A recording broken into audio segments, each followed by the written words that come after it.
పరిశుద్ధుడా, ప్రేమ కలిగిన మా తండ్రి, దయగలిగిన యేసయ్య, కృపగల తండ్రి, నీ సన్నిధిలో మమ్మల్ని అందరినూ నిలబెట్టినందుకు స్తోత్రాలు.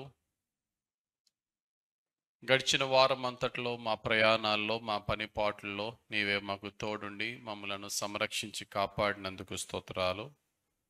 ఈ ఆదివారమున నైనా నీక బిడలముగా నిన్ను స్తుతించి ఆరాధించుకోవటానికి మాకు అనుగ్రహించిన ఈ అవకాశం బట్టి వందనాలు.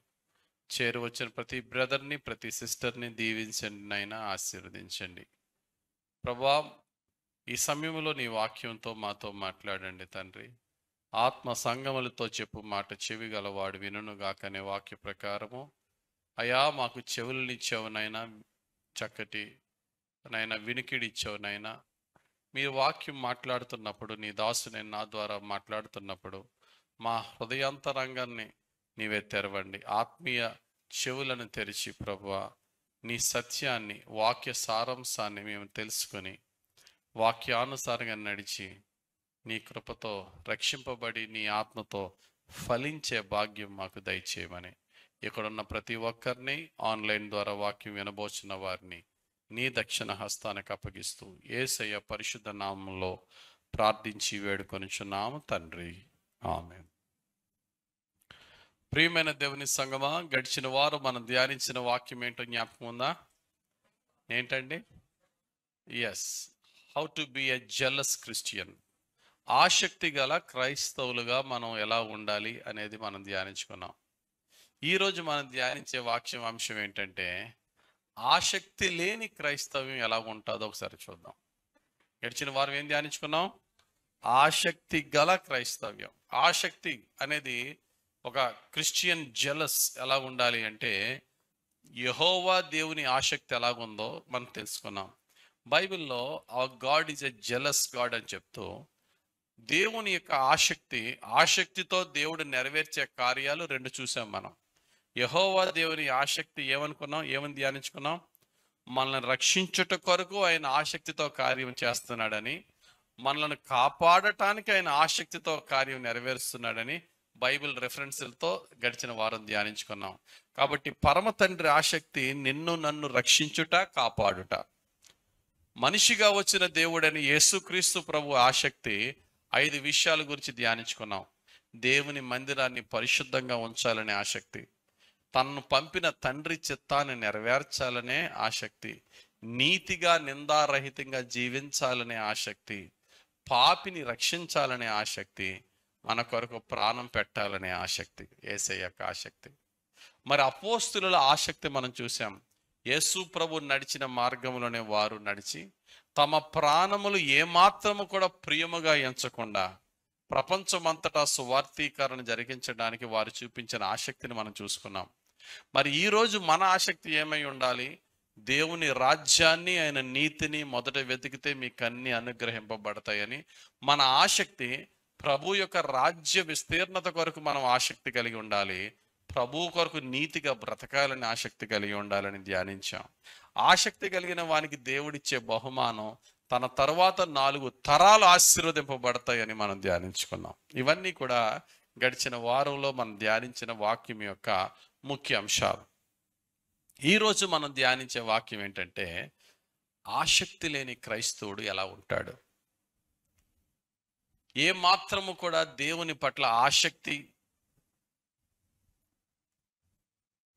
ఆ యొక్క భారము, బాధ్యత లేకుండా ఏదో నేమ్ సేక్ క్రిస్టియన్, ఏదో క్రైస్తవ కుటుంబంలో పుట్టేశాడు కాబట్టి క్రైస్తవుడు, ఏదో నీళ్ళలో ములిగేసి బాప్తిసం తీసుకున్నాడు కాబట్టి క్రైస్తవుడు, అటువంటి క్రైస్తవునిగా ఆసక్తి లేని ఇన్యాక్టివ్, అన్ఇంథ్యూజియాస్టిక్, స్లీపింగ్ క్రిస్టియన్, నిద్రలో ఉన్న క్రైస్తవుడు, ఆసక్తి లేని క్రైస్తవుడు ఏ విధంగా ఉంటాడు? బైబిల్ వాళ్ళ గురించి ఏం చెప్తుంది? ఒకవేళ వాళ్ళ గురించి చెప్పబడిన గుణగణాల్లో నువ్వు నేను ఉన్నామా? ఒకవేళ ఉంటే అందులోంచి ఎలా బయటికి రావాలి? ఇవన్నీ కూడా ఈరోజు మనం ధ్యానించుకుందాం. బైబిల్లో ఎప్పుడు కూడా క్రైస్తవులు ఆసక్తి కలిగిన క్రైస్తవులుగా ఉండాలి. ఎందుకంటే దేవుడిచ్చిన గ్రేట్ కమిషన్, యేసు ప్రభు ఆయన ఈ లోకాన్ని విడిచి తన శిష్యులకి ఇచ్చిన ముఖ్యమైన బాధ్యత ఏంటంటే సర్వలోకమునకు వెళ్ళి సర్వ సృష్టికి సువార్త ప్రకటించి ఎవరిని తయారు చేయమన్నాడు? శిష్యులను తయారు చేయమన్నాడు. మనం అందరం ఏమవ్వాలి చెప్పండి?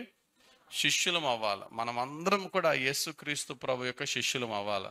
కానీ బాధాకరం ఏంటో తెలుసా? 100% పైగా క్రైస్తవులు విశ్వాసులుగా ప్రారంభించి విశ్వాసులుగానే వారి జీవితాన్ని ముగించుకుంటున్నారు. We are just becoming believers but not disciples, but God wants disciples but not believers. దేవునికి శిష్యులు కావాల, విశ్వాసులు కాదు. చాలా మంది విశ్వాసులుగానే మిగిలిపోతున్నారు, దేవుని విశ్వసిస్తున్నారు కానీ శిష్యులుగా మారట్లేదు. శిష్యులుగా మారడానికి, శిష్యులుగా ఉండవలసిన లక్షణాలు మనలో ఉండట్లేదు. ఆది కాల సంఘం, ప్రారంభ సంఘం అందరూ శిష్యులే కానీ ఎవరు విశ్వాసులు కాదు. సైలెంట్ బిలీవర్స్ ఎవరో లేరు, స్లీపింగ్ క్రిస్టియన్స్ ఎవరో లేరు. యాక్టివ్ క్రిస్టియన్సే, ఇంతూజియాస్టిక్ క్రిస్టియన్సే, జెలస్ క్రిస్టియన్సే, డిసైపుల్స్ అయిన క్రిస్టియన్సే ఉన్నారు. ఈరోజు నీ జీవితం, నా జీవితం ఒకసారి చెక్ చేసుకుందాం. How we are leading our Christian life as a disciple or a believer. విశ్వాసిగా నా క్రైస్తవ జీవితాన్ని నేను జీవిస్తున్నానా, ఒక శిష్యుడిగా శిష్యురాలుగా మారిన జీవితాన్ని జీవిస్తున్నానా? ఎందుకంటే మన జీవితంలో దేవుడిచ్చిన రక్షణ చాలా ఖరీదైంది. ఏంటండి? దేవుడిచ్చిన రక్షణ చాలా ఖరీదైంది. ఒక ఆవిడ మా చుట్టాలే, చాలా ఖరీదైనటువంటి చదువుకోవడానికి కొన్ని లక్షల రూపాయలు ఫీజు కట్టి కాలేజీలో జాయిన్ అయిన తర్వాత కాలేజ్ బాగాలేదు, నచ్చలేదు ఆ పాపకి. ఇంటికి వచ్చిన తర్వాత కాలేజ్ అస్సలు నీట్గా లేదు, అది లేదు, ఇది లేదు ఇలా చెప్పినప్పుడు మరలా ఆ పాపే అంటుంది, కానీ ఏం చేస్తాం, అన్ని లక్షలు కట్టాం కాబట్టి తప్పదు చదవాలి, అంతేనా? అదే అన్ని లక్షలు కట్టకపోతే వెంటనే కాలేజ్ మారిపోతున్నాం. విలువ ఎప్పుడు అవుతుంది దానికి? ఆ కాలేజ్ విలువ ఎందుకు వచ్చింది? నేను దానికి పే చేసిన ప్రైస్ చాలా గొప్పది అయినప్పుడు దాన్ని ఏం చేయం? నిర్లక్ష్యం చేయం. ఇప్పుడు చెప్పండి, మన సాల్వేషన్ ఎంత ఖరీదైంది? దేవాతి దేవుడు భూమి మీదకి వచ్చి నా కొరకు నీ కొరకు దాసుడిగా మారి ఆయన రక్తంలో చివరి రక్తపు బొట్టు వరకు కార్చినంత విలువైంది. కనుక అటువంటి విలువైన రక్షణను మనం నిర్లక్ష్యం చేయకూడదు. నిర్లక్ష్యం చేస్తే ఏమవుతుందో తెలుసా? ఇప్పుడు అంత ఖరీదైనటువంటి కాలేజీలో జాయిన్ అవ్వడానికి ఫీజు కట్టిన తర్వాత నిర్లక్ష్యం చేస్తే డబ్బులు వేస్ట్ అవుతాయి. కానీ దేవుడిచ్చిన రక్షణ నిర్లక్ష్యం చేస్తే ఏమవుతుందో తెలుసా? ఆయన శిక్షను తప్పించుకోలేం. బైబిల్ చదువుదాం ఒకసారి. హెబ్రీలకు రాసిన పత్రిక 2వ అధ్యాయం 3వ వచనం. హెబ్రీలకు రాసిన పత్రిక 2వ అధ్యాయం 3వ వచనం ఏముందమ్మా? ఇంత గొప్ప రక్షణను మనము నిర్లక్ష్యము చేసిన ఎడల, ఎంత గొప్ప రక్షణను మనము నిర్లక్ష్యము చేసిన ఎడల ఎలాగూ తప్పించుకుందుము. తప్పించుకోవడం ఏంటమ్మా? గాడ్స్ పనిష్మెంట్ నుంచి ఎలా తప్పించుకుందాము? నీ పనిష్మెంట్ ఆయన తీసుకుని నీకు రక్షణ ఇస్తే, ఆ రక్షణ నిర్లక్ష్యం చేస్తే దేవుడు నేను శిక్షించకుండా ఊరుకుంటాడా? ఎలా తప్పించుకుందాము? రక్షణను నిర్లక్ష్యం చేయడం అంటే ఏంటి ఏమ్మా? రక్షణను నిర్లక్ష్యం చేయడం అంటే ఏంటి? పొందుకున్న రక్షణకు తగినట్టుగా జీవించకపోవడం. కొంతమంది జీవితంలో రక్షణ డెడ్ ఎండ్ అయిపోతుంది. డెడ్ ఎండ్ రక్షణ. మీరు డెడ్ ఎండ్ రక్షణ, డెడ్ ఎండ్ సాల్వేషన్ మీరు ఎప్పుడు వినుండరు. కానీ డెడ్ ఎండ్ రోడ్ ఎప్పుడైనా విన్నారా? ఇంకా లేటుగా వస్తున్నారమ్మా, ముందుకు రావాలి. ఎన్నిసార్లు చెప్పాలా? ఇంకా కొంతమంది వస్తున్నారు, లేట్గా రాకూడదు, ఆరాధనకు ముందే రావాలా. ప్రసంగం మధ్యలో మరలా మీకు చెప్పవలసి వస్తుంది. దయచేసి ఎర్లీగా రావాలి. ఇది 3వ ఆరాధన, ఇంకా వాక్యం స్టార్ట్ అయిపోయింది, ఆరాధన అంతా అయిపోయింది, ఇంకా వస్తూనే ఉంటున్నారు. అలా ఉండకూడదు. సరే, డెడ్ అండ్ రోడ్ విన్నారా? అంటే ఏంటి డెడ్ అండ్ రోడ్ అంటే? ఆ రోడ్లో వెళ్తే ఇంకా అక్కడి నుంచి కనెక్టింగ్ రోడ్ ఏమి ఉండదు, ఇంకా డెడ్ అండ్ అనమాట. ఇంకా దాంతో క్లోజ్, మళ్ళీ మన వెనక్కి రావాల్సిందే. ఇప్పుడు చెప్పండి, డెడ్ అండ్ సాల్వేషన్ అంటే ఏంటో తెలుసా?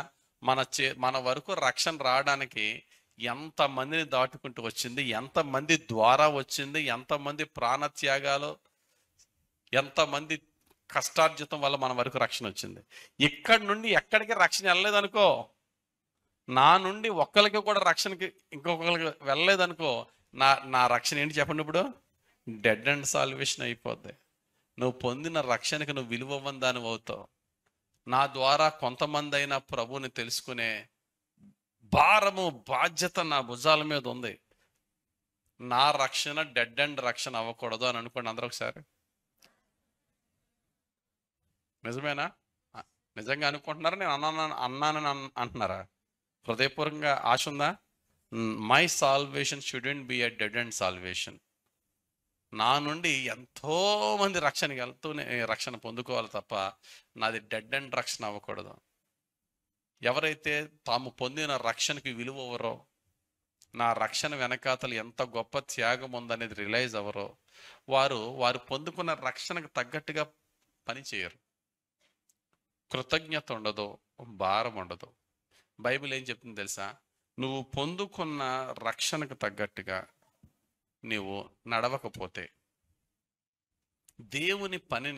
దేవుని పనిని అశ్రద్ధగా చేస్తే, దేవుడు వాడిని ఏమన్నాడు తెలుసా? శాపగ్రస్తుడు అంటున్నాడు. దేవునిలోకి వచ్చాం. క్రైస్తవ్యం అనేది ఇది ఒక బ్యాటిల్ ఫీల్డ్ అండి. క్రైస్తవ్యం అనేది ఏంటి చెప్పండి? ఒక యుద్ధ భూమి అనండి. యుద్ధ భూమి అనండి. క్రైస్తవ్యం అనేది ఒక యుద్ధ భూమి. తెల్లవారితే మనం యుద్ధాలే చేయాలా. ఎటువంటి యుద్ధాలు? కర్ర కత్తితో యుద్ధం కాదు, ఆత్మ సంబంధమైన యుద్ధం చేయాలి. అనేకమైన సాతాను శక్తులతో పోరాడాల. అంతేకాదు, అనేక మందికి మనం నచ్చం, అనేక మందికి మనం విరోధులం అవుతాం, ఈ దేశంలో మైనారిటీస్ అవుతాం, ఎంతోమంది మనల్ని అడ్డగిస్తారు. వాటన్నిటిని భరించి సహించి ముందుకు పోవాలా. ఇది ఒక యుద్ధ భూమి క్రైస్తవ్యం అనేది. ఈ యుద్ధ భూమిలో వెళ్తున్న నువ్వు నిర్లక్ష్యంగా యుద్ధం చేసావనుకో, నిర్లక్ష్యంగా నువ్వు దేవుని కొరకు నువ్వు ఆ రక్షణను నువ్వు నిర్లక్ష్యపరుస్తూ అశ్రద్ధగా నువ్వు క్రైస్తవ జీవితాన్ని జీవిస్తున్నావు అనుకో, అటువంటి వాడు శాపగ్రస్తుడు అని ఉన్నది. అటువంటి వాడిని దేంతో పోల్చాడు తెలుసా దేవుడు? అశ్రద్ధగా దైవ భక్తిలో అశ్రద్ధగా వెళ్తున్న వాడిని దేంతో పోల్చాడు తెలుసా? యుద్ధ భూమిలో రక్తం ఒలికించకుండా యుద్ధం చేసేసి నేనే గొప్ప యుద్ధం చేశానని బిల్డప్ ఇచ్చేవాడితో సమానం అట. ఇప్పుడు యుద్ధం జరుగుతుందండి, వాడు వెళ్ళి యుద్ధం చేస్తున్నాడు, యుద్ధం అయిపోయింది, ఆడు నేను చేశాను యుద్ధం, ఎంతమందిని హతమార్చాను అనుకున్నా అని చెప్తున్నాడు. ఆడి కత్తి చూసేటప్పటికి ఎంత కూడా రక్తం అంటుకోలేదు అనుకో దానికి. అంటే అర్థం ఏంటో తెలిసాడు? బిల్డప్ సోల్జరే కానీ రియల్ సోల్జర్ కాదు ఆడు. నిజంగా రక్తం ఒలికించిన వాళ్ళు ముందున్నారో వాళ్ళు వెనకాల దాక్కున్నాడు ఈడ. అంతేనా? చదవండి ఒకసారి బైబిల్. ఇర్మియా గ్రంథం 48వ అధ్యాయం తీయండి ఒకసారి. ఇర్మియా గ్రంథం 48వ అధ్యాయం 10వ వచనం. యెహోవా కార్యమును అశ్రద్ధగా చేయువాడు, యెహోవా కార్యమును అశ్రద్ధగా చేయువాడు శాపగ్రస్తుడగునుగాక. శాపగ్రస్తుడగునుగాక. రక్తము ఓడ్చకుండా ఖడ్గము దూయువాడు, రక్తము ఓడ్చకుండా ఖడ్గము దూయువాడు శాపగ్రస్తుడగునుగాక. శాపగ్రస్తుడగునుగాక. చాలండి. ఏంటంట?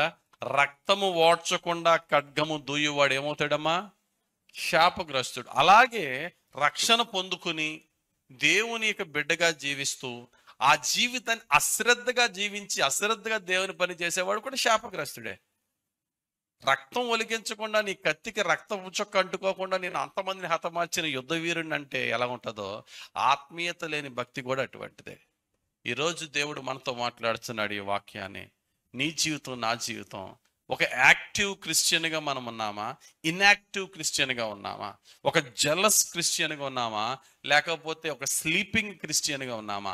నిద్రపోతున్న క్రైస్తవునిగా, ఆసక్తి లేని క్రైస్తవునిగా మనం ఉంటే కనుక ఈరోజు దేవుడు చెప్తున్నాడు, అవేక్, మేలుకో. That's not good. దేవుని వాక్యాలు నిన్ను నన్ను మేలుకొల్పడానికి దేవుని వాక్యాలు చాలా పవర్ఫుల్గా దేవుడు వాక్యాలు పంపుతున్నాడు. అయితే ఒకే వాక్యం అందరికి వెళ్తుంది, కానీ కొందరు యాక్టివ్ క్రిస్టియన్స్గా ఉంటున్నారు, కొందరు ఇన్యాక్టివ్ క్రిస్టియన్స్గా ఉంటున్నారు. కారణం ఏంటి? కొందరి జీవితంలో వాక్యము వాళ్ళని రెచ్చగొడుతుంది, వాళ్ళని రేపుతుంది, వారిని పురుకొలుపుతుంది, వారిని చాలా ఉజ్జీవంగా ప్రభు కొరకు రగిలేలా చేస్తుంది. మరికొంతమందిలో వాక్యము ఏమాత్రము పని చేయకపోవడానికి కారణం, why Christian, a true Christian becoming inactive Christian? మారు మనసు పొంది, రక్షణ పొంది, బాప్తిసం పొంది, చర్చికి వచ్చి వాక్యం వింటూ కూడా ఆసక్తి లేని క్రైస్తవునిగా ఉండడానికి గల కారణం ఏంటి అనేది మనం చూస్తే, ప్రభువే చెప్పాడు, రైతు విత్తనాలు విత్తుతూ ఉంటే కొన్ని విత్తనాలు మొల్ల పొదల్లో పడ్డాయట. మొల్ల పొదల్లో పడిన విత్తనం కూడా మొలకెత్తింది, చక్కగా పైకి ఎదుగుతుంది. ఈ లోపల ఏమవుందట, దాని మీద ఉన్న ముళ్ళ కంప ఏం చేసిందండి, దాన్ని అనగదొక్కేసింది. ఆ ముళ్ళ కంపని ఏమని పేరు పెట్టాడు యేసయ్య? ఐహిక విచారము, ధనమోహం. ధనమోసమా ధనమోహమా? దోస చూద్దాం. పరిశుద్ధ గ్రంథంలో మత్తయి సువార్త 13వ అధ్యాయం 22వ వచనం. మత్తయి సువార్త 13వ అధ్యాయం 22వ వచనం ఏముందమ్మా? గట్టి చదవండి. ముండ్ల పొదలలో విత్తబడిన వాడు వాక్యము వినువాడే గాని ఐహిక విచారమును ధనమోహమును ఆ వాక్యమును అంటే ఈ బైబిల్లో ఓకే, కొన్ని చోట్ల ధనమోహం అనుందా, కొన్ని చోట్ల ధనం మోసం అనుందా. Okay, what ever. సరే, డిసీట్ఫుల్నెస్ ఆఫ్ రిచెస్ అంటాడు ఇంగ్లీష్ బైబిల్లో. అంటే విపరీతమైన దురాశ డబ్బు పట్ల, ధనం పట్ల. ఓకే ఓకే, కొన్ని వెర్షన్స్లో మారింది, వాట్ ఎవర్. ఇక్కడ చదవబడిన వాక్యంలో మనం చూసినట్లయితే, కనుక మనం చూసినట్లయితే ఆ ముళ్ళ పొదల్లో పడిన విత్తనం అనగద్రొక్కబడ్డానికి కారణం ఏంటి చెప్పండి గట్టిగా. ఐహిక విచారం అంటే ఏంటండి? ఐహిక విచారం అంటే ఏంటి? లోక సంబంధమైన ఆశలు, లోకాశలు అండ్ లోకములో ఉన్న మరి ముఖ్యంగా డబ్బు. ఆ డబ్బు పట్ల ఆశ ఏమవుతుందంటే దేవుని యొక్క వాక్యాన్ని మనలో ఎదగకుండా చేస్తుంది. కాబట్టి ఒక వ్యక్తి ఆసక్తి లేని క్రైస్తవుడు ఎందుకు అయిపోతున్నాడు, ఆసక్తిలో ఎందుకు వెనకబడుతున్నాడంటే, వాడికి దేవుని పట్ల ఆసక్తి కంటే ఇంకా ఎక్కువగా ఈ లోకం పట్ల ఆసక్తి పెరిగినప్పుడు ఏమవుతుందంట, దేవుని పట్ల ఆసక్తి అనగదొరక్కబడుతుంది. దేవుడు మనకి తలాంతులు ఇస్తున్నాడు, కానీ దేవుని పట్ల ఆసక్తి కంటే లోకం పట్ల ఆసక్తి ఉండడం వల్ల ఆ తలాంతుని కప్పెడుతున్నాం, ఆ తలాంతుని తాకట పెడుతున్నాం, దేవుని దగ్గరికి ఉట్టి చేతులతో వస్తున్నాం. ఈరోజు ప్రభు చెప్తున్నాడు, that's a very dangerous state of life. అది చాలా భయంకరమైనటువంటి పరిస్థితి. మారు మనసు పొందకముందు, నీ యొక్క టాలెంట్స్ మారు మనసు పొందకముందు, దేవునిలో ఎదగకముందు నువ్వు ఈ లోక సంబంధమైన ధనమోహమా, ఐహిక విచారమా, లేక వాట్ ఎవర్ ఏ ప్లెజర్స్లో ఉన్నావు ఎంజాయ్ చేసావు. కానీ ఒక వ్యక్తి ఆసక్తికరమైన క్రైస్తవుడిగా మారాడు అంటే బెస్ట్ ఎగ్జాంపుల్, ఒక మంచి మాట చెప్తాను, గుర్తుపెట్టుకోండి. ఓ పౌలు గారిలా మారాలా, ఓ పేతురు గారిలా మారాలా, లేకపోతే ఒక అన్నయ్యలా మారాలి, ఆ అక్కలా మారాలి, నేను చెప్పను. పౌలు గారిని పేతురు గారిని చూసాం మనం, చెప్పండి, ఏదో కొంచెం విన్నాం అంతే. ఆ అక్క చాలా ఆత్మీయంగా ఉంది, అక్కని చూసాం, కానీ ఆ అక్క గురించి మొత్తం అంతా తెలిసేటి నీకు. ఎక్కడ సూపర్ ఉంటుందో అక్క, ఇంటికి వెళ్ళిన తర్వాత ఎలా ఉంటుందో మనకు తెలియదు. అలాగే ఎవరిని కూడా మన తీర్పు కూడా తీర్చకూడదు. మరి who is the exemplary person? ఎవరు మనకి ఎగ్జాంపుల్? యేసు ప్రభు. అందరూ అంటారు చూసాము యేసు ప్రభుని, విన్నాం అంతే. బెస్ట్ ఎగ్జాంపుల్ ఎవరు తెలుసా? ఒక అమ్మ చెప్పండి. మనం ప్రభువులోకి వచ్చిన తర్వాత ఒకప్పుడు ఆసక్తి లేని క్రైస్తవులం, ఇప్పుడు ఆసక్తి కలిగిన క్రైస్తవులుగా మారిపోయాను అంటే నువ్వు ఎవరితో పోల్చుకుంటే కరెక్ట్గా నువ్వు ఆసక్తి కలిగిన క్రైస్తవుడు అవుతావు? యేసయ్య కరెక్టే, కానీ యేసయ్య గురించి మొత్తం అంతా కొంత తెలుసు మనకి. ఓకే, నేను చెప్తాను, మీరు చెప్పలేరు. మనతో పోల్చుకుంటేనే.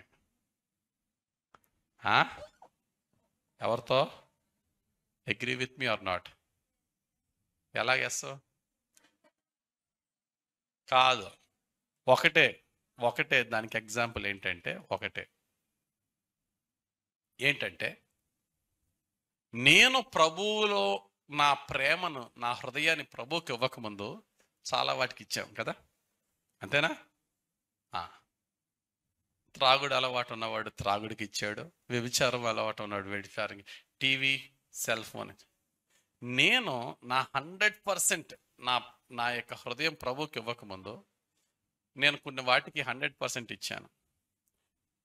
దేవుని పరిశుద్ధాత్మతో నింపబడు అని చెప్పడానికి పౌలు గారు దేంతో ఉపయోగించాడు? మద్యముతో మత్తులై ఉండక ఆత్మతో నింపబడిన అన్నాడు. దీన్ని పోల్చాడు. మద్యం తాగేవాడు ఎలా తాగుతాడు? ఎలా తాగుతాడు? వాడికి తెలుసు హీఈస్ టోటల్లీ ఇంటాక్సికేటెడ్, మత్తు ఎక్కేసిందని తెలుసు, అయినా ఇంకో పెగ్గ. అతనికి తెలుసు ఇంకా తాగితే ఇంటికి వెళ్ళడం కూడా కష్టం డ్రైవింగ్ అని, అయినా ఇంకో పెగ్గ. అతనికి తెలుసు ఇంకా తాగితే వాంతి అవుతుంది అని, అయినా ఇంకో పెగ్గ. ఏంటట? ఆసక్తి. మామూలు ఆసక్తి కాదు అది.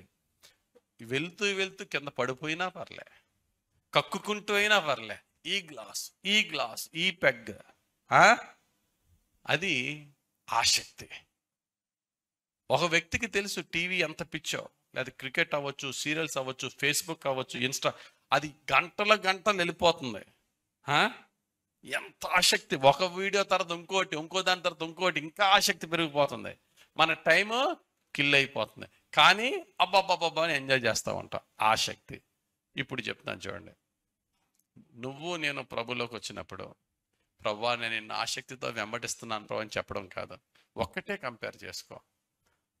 ఆ వ్యసనాన్ని ఎంత ఆసక్తితో ఎంజాయ్ చేశానో, ఇప్పుడు ప్రభువుని అంత ఈక్వల్ ఆసక్తితో నేను వెంబడిస్తున్నానంటే నేను నిజంగా మారిపోయిన క్రైస్తవుడిని, నేను నిజముగా ఆసక్తి కలిగిన క్రైస్తవుడిని. ఎందుకంటే దాన్ని ఎంతగా ఆస్వాదించానో, నా గురించి నాకు తప్ప ఎవడికి రాత్రం పగల దాని గురించి ఎలాగా ఆశించాను. ఒక వ్యక్తి ఒక అమ్మాయిని ప్రేమించే వ్యక్తి అవ్వచ్చు, అబ్బాయిని ప్రేమించే తన బాయ్ ఫ్రెండ్ గర్ల్ ఫ్రెండ్ అవ్వచ్చు, లేకపోతే ఒక మందుని ప్రేమించినోడు అవ్వచ్చు, లేకపోతే ఇలాగ డబ్బుని ప్రేమించినోడు అవ్వచ్చు, లేక రకరకాల ఎంటర్టైన్మెంట్కి మనం ఎంటర్టైన్మెంట్ ఎలా ఎంజాయ్ చేస్తామంటే 100% ఇచ్చేస్తాం దానికి. అందులో దొల్లి ఎంజాయ్ చేస్తాం చూసారా? అంత ఇంటెన్సిటీతో యేసు ప్రభువులో మనం కనుక ఆనందిస్తే, అంత 100% మనం ప్రభుకి ఇస్తే, అంతకు మించిన చేంజ్ అనేది ఇంకేది లేదు. నీకు ఇంకొకరితో పోల్చుకోవద్దు. ఇంకా నేను ఈరోజు ఈ మాట మీరు గుర్తుపెట్టుకోండి. నేను దేవునిలో ఎంత ఎదగాలి అంటే ఏ మనిషిని ముందు పెట్టుకోవద్దు. నాకు నచ్చిన ఒక వ్యసనాన్ని నేను ఎంతగా ఆస్వాదించానో అంతగా నా ప్రభువులో నేను ఆనందిస్తే, అంతేరా? అంతకు మించి ఏమైనా ఉందా? ఇంకా నాకు నచ్చిన ఒక వ్యసనాన్ని ఎంత ది బెస్ట్తో నేను ఎంజాయ్ చేశానో అంతగా నా ప్రభువులో నేను ఆనందిస్తే అంతకు మించిన ఆశీర్వాదం ఇంకొకటి లేదు. అది సంపూర్ణమైనటువంటి ఆసక్తితో క్రీస్తుని వెంబడించే జీవితం. మన మనసులో దేవుణ్ణి అడగాల, ప్రభువా అట్టి ఆసక్తి నాకు వినాయన. ఒక పనికి మాలిన పాపాన్ని ఎంజాయ్ చేసినాక దానిలాగా దానంత మనసుతో దానికి నేను స్పెండ్ చేసిన టైంని నీతో స్పెండ్ చేయగలిగే, నీ ఒక్కడితోనే స్పెండ్ చేయగలిగే, నీ వాక్యము, ప్రార్థన, ప్రేమ, పరిచర్య, నీతో క్వైట్ టైం అలాగే ఎంజాయ్ చేయగలిగే గొప్ప ఆసక్తిని నాకు ఇవి ప్రభు అని దేవుణ్ణి అడుగుదాం. అది కనుక మనం పొందుకుంటే ప్రియులరా, పరిశుద్ధాత్ముడు మన మీద జలముల మీద ఆత్మ అల్లాడినట్టుగా ఆడతాడు. దేవునికి స్తోత్రం కలుగును గాక. అటువంటి అనాయింటింగ్ మన మీద ఉంటుంది. ఇదే ఛాలెంజ్ మనందరికీ కూడా. నాకు ఛాలెంజ్ ఏంటంటే నా సిన్నిని ఎంజాయ్ చేసినట్టుగా నా ప్రభు నేను ఎంజాయ్ చేయగలిగితే అంతకు మించిన బ్లెస్సింగ్ నాకు ఇంకొకటి లేదు. ఒక్కసారి ప్రాక్టికల్గా ఆలోచన చేయండి. కానీ చాలామంది క్రైస్తవ జీవితాల్లో అది జరగట్లేదు. ఇన్యాక్టివ్ క్రిస్టియన్స్ అయిపోతున్నాం, ఆసక్తి లేని క్రైస్తవులం అయిపోతున్నాం. సండే మాత్రమే గుడికి వస్తున్నాం, మరలా మండే నుండి సాటర్డే వరకు కూడా ఏ మాత్రము ఆత్మీయత లేని క్రైస్తవులు అయిపోతున్నాం. యాక్టివ్గా ఉండట్లే, ఆసక్తి లేని క్రైస్తవు. ఆసక్తి లేకపోతే ఏమో తెలుసా? ఏదో ఆదివారం గుడికి వచ్చామా, ప్రార్థనకు అటెండ్ అయ్యామా, వెళ్ళిపోయామనేదే. కానీ నిజంగా ఆసక్తి లేని క్రైస్తవంలో ఏముంటుంది తెలుసా? వాళ్ళలో దేవుని పట్ల ఆసక్తి తగ్గినప్పుడు లోకాసక్తి పెరిగిపోద్ది. ఎవరిలైనా సరే సింపుల్. దేవుని పట్ల ఆసక్తి తగ్గితే రెడీగా కమాన్ కమాన్ కమాన్ అంటుంది ఈ లోకం. లోక ఆసక్తి మనలో పెరిగిపోతే ఏమవుతుంది తెలుసా? మరలా ఎక్కడ పడిపోయామో అక్కడికి పడిపోయిన స్థితి నుంచి లేపబడ్డాం, మరలా తిరిగి అదే పడిపోయిన బ్యాక్ స్లైడ్ అయిపోయే అవకాశాలు 100కి 100 స్పష్టంగా ఉంటాయి. ఆసక్తి మిస్ అయ్యిందా, దైవాసక్తి మిస్ అయ్యిందా, లోకాసక్తి మనల్ని మింగేస్తుంది. లోకాసక్తితో నింపబడ్డామా, పడిపోయిన స్థితికి మరలా అంతకంటే దౌర్భాగ్య స్థితికి దిగజారిపోతాం. ఈరోజు నేను కొన్ని పాయింట్స్ మీకు కొన్ని విషయాలు చెప్తాను. ఈ విషయాలు మీలో ఉన్నాయో లేదో చెక్ చేసుకోండి. ఈ విషయాలు మీలో ఉన్నాయంటే మీరు ఇంకా ఆసక్తి కలిగిన క్రైస్తవులుగా లేరు, ఇంకా నేమ్ సేక్ క్రిస్టియన్స్గానే ఉన్నారు, కానీ ఆసక్తికరమైన క్రైస్తవులకి ఇంకా మీ జీవితం మార్చబడలేదు. Number 1, do you have a solid prayer life in your day to day daily activities?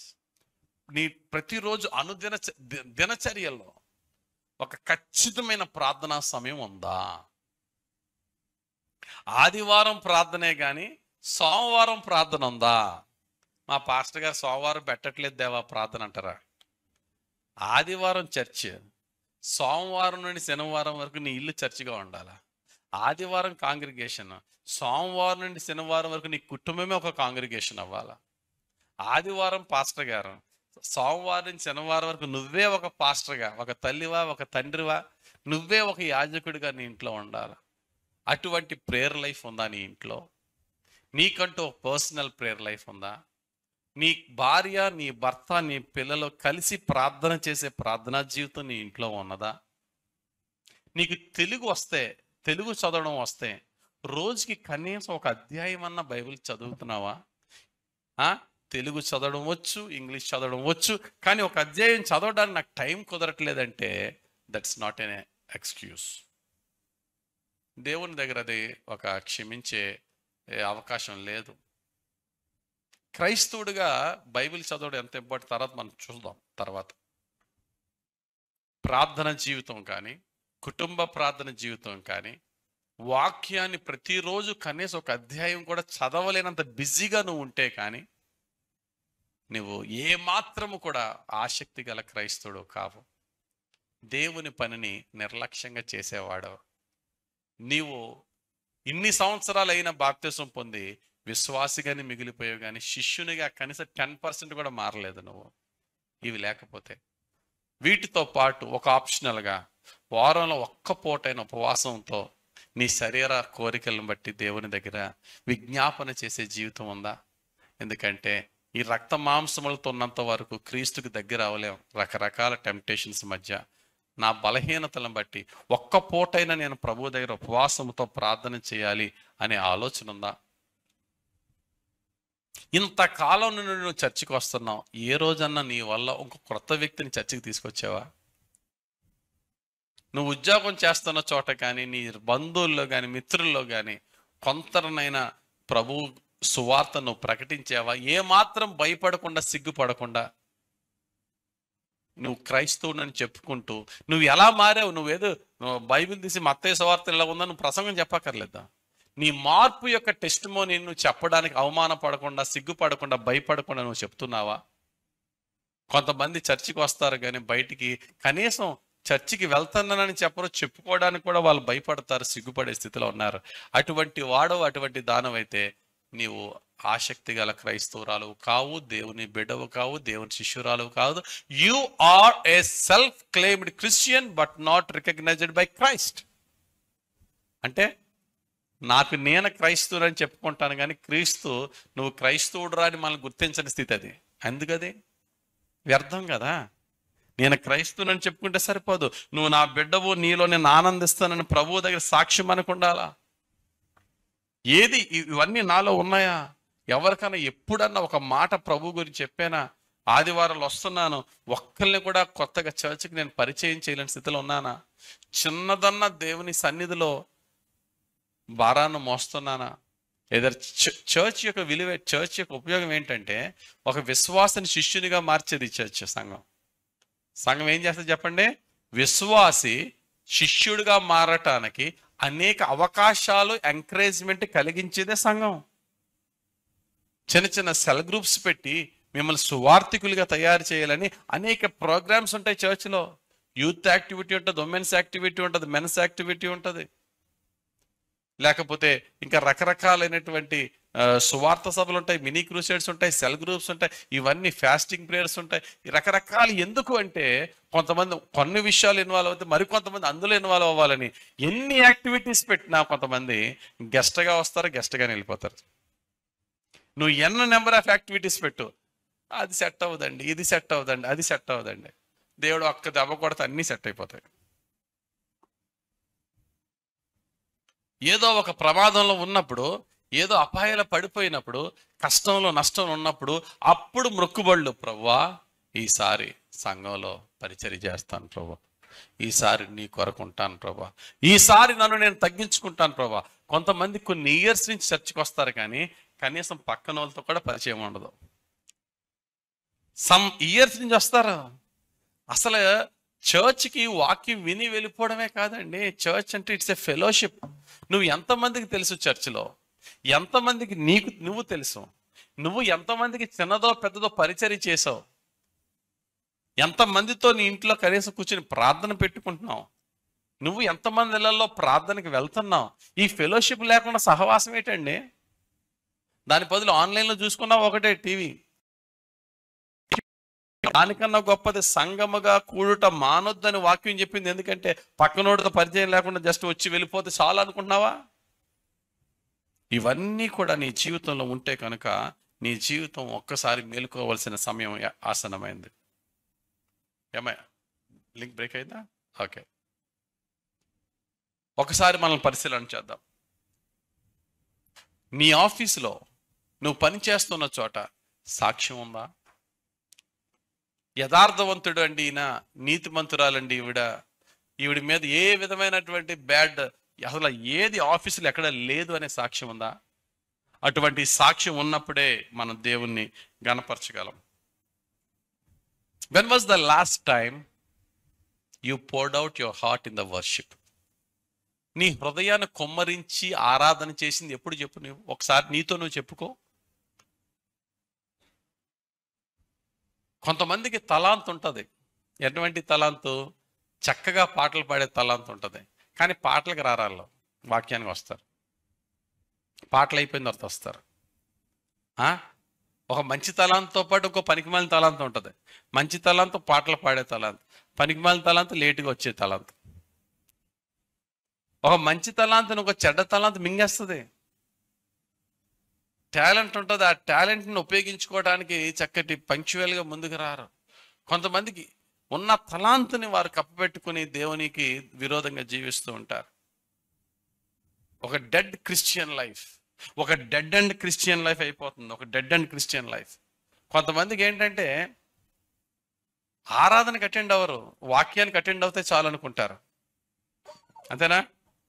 Bible ఏం చెప్తుందంటే ఇచ్చుట ధన్యకరమ, తీసుకునుట ధన్యకరమ. అమ్మా, ఇచ్చుట ధన్యకరం. ఆరాధన ప్రసంగం, ఆరాధన వాక్యం, ఇందులో ఏది ఇచ్చుట ఏది తీసుకొనుట? అమ్మా, ఏది ఇచ్చుట ఏది తీసుకొనుట? ఆరాధన మనం దేవునికి ఇచ్చుట, వాక్యము దేవుని యొద్ద నుండి మనం పొందుట. ఆరాధన మిస్ అయ్యి వాక్యానికి అందుకునే వాళ్ళని ఏమనాలా? మీ ఇంటికి వచ్చాను ఏం పెడతావు, మా ఇంటికి వచ్చావు ఏం తెస్తావు, ఏం తెచ్చావు? అంతేనా? మా ఇంటికి వచ్చావు కదా నాకేం తెచ్చావు, మీ ఇంటికి వచ్చాను కదా నాకేం పెట్టావు, అంతే తప్ప నువ్వేం తెచ్చావు నువ్వేం పెట్టావు ఉండదో. ప్రభువా నీ సన్నిధికి వచ్చానయ్యా, నీ దాసునితో నాతో మాట్లాడే ప్రభువా, నా జీవితాన్ని మార్చే ప్రభువా, నేను చేయవలసిన పనులు నాకు చెప్పే ప్రభువా, బాగుంటుంది. దానికి ముందు నువ్వు నాకేమి ఇచ్చావు? నేను నిన్ను వెండి బంగారాలు అడుగుతున్నానా? నువ్వు ఆరాధన అయిపోయిన తర్వాత ఇచ్చిన కానుక పాస్టర్ గారి జేబులోకి వెళ్తుంది కానీ దేవుని దగ్గరికి వెళ్తుందా? చెప్పండి. మరి దేవునికే కదండి కానుక. దేవుని పరిచర్కి పాస్టర్ గారికి ఇచ్చావు, పాస్టర్ గారు పోషింపడ్డం అంటే ఆశీర్వాదమే కదండి. ఆశీర్వాదం కాదనట్లేదు, కానీ దేవుని దగ్గరికి కానుక డైరెక్ట్గా వెళ్ళదు. దేవుని దగ్గరికి డైరెక్ట్గా వెళ్ళిపోయేది ఏంటంటే స్తుతి, ఆరాధన, వర్షిప్. వర్షిప్. ఆ ఆరాధన నువ్వు మిస్ అవుతావు. ఆరాధన నువ్వు మిస్ అయిపోయి, ఆ చక్కటి ఆరాధన నువ్వు మిస్ అయిపోయి వాక్యంతో నేను నింపబడ్డాను అంటే అర్థం ఏంటో తెలుసా? నువ్వు ఆరాధన చేయకుండా వాక్యం తీసుకున్నావంటే నేను దేవునికి ఏమి ఇవ్వకుండా ఆయన దగ్గర నుంచి అన్ని తీసుకుని వెళ్ళిపోయినట్టు. ఒక ప్రశ్న అడుగుతాను చెప్పండి, ఒక ప్రశ్న అడుగుతాను చెప్పండి. ఎవరు బాగా ఆరాధన చేస్తారు? బాగా పాటలు పాడే తలాంత ఉన్న వల్ల, మంచి మ్యూజిక్ ఉన్న వల్ల, మంచి మ్యూజిక్ టాలెంట్ ఉన్న వల్ల ఎవరు బాగా ఆరాధన చేస్తారు? వినయం కలిగిన వారా? విరిగి నలిగిన హృదయం కలిగిన వారా? కష్టాల్లో ఉన్న వాళ్ళు? ఇవన్నీ తప్ప ఆన్సర్లే. ఇంకా బెస్ట్ నాకు కావాలా? దేవుణ్ణి ఎక్కువ ప్రేమించేవారా? ఇంకా మంచి ఆన్సర్ కావాలా? దేవుని ఆత్మను పొందుకున్నవారా? ఇంకా మంచి ఆన్సర్. తప్పే. తగ్గింపు జీవితం కలిగి ఇంకా మంచి ఆన్సర్ కావాలా? బాగా ఆరాధన చేసేవాళ్ళు ఎవరు? గట్టిగా. పాపం లేకుండా పరిశుద్ధంగా ఉన్న వాళ్ళ, లేక పాపం చేసేసిన వాళ్ళ? ఓకే, పక్కన పెట్టండి, చెప్తాను. కృతజ్ఞత ఉన్నవాడే బాగా ఆరాధన చేస్తాడు. చెప్తే గట్టిగా చెప్పాలా?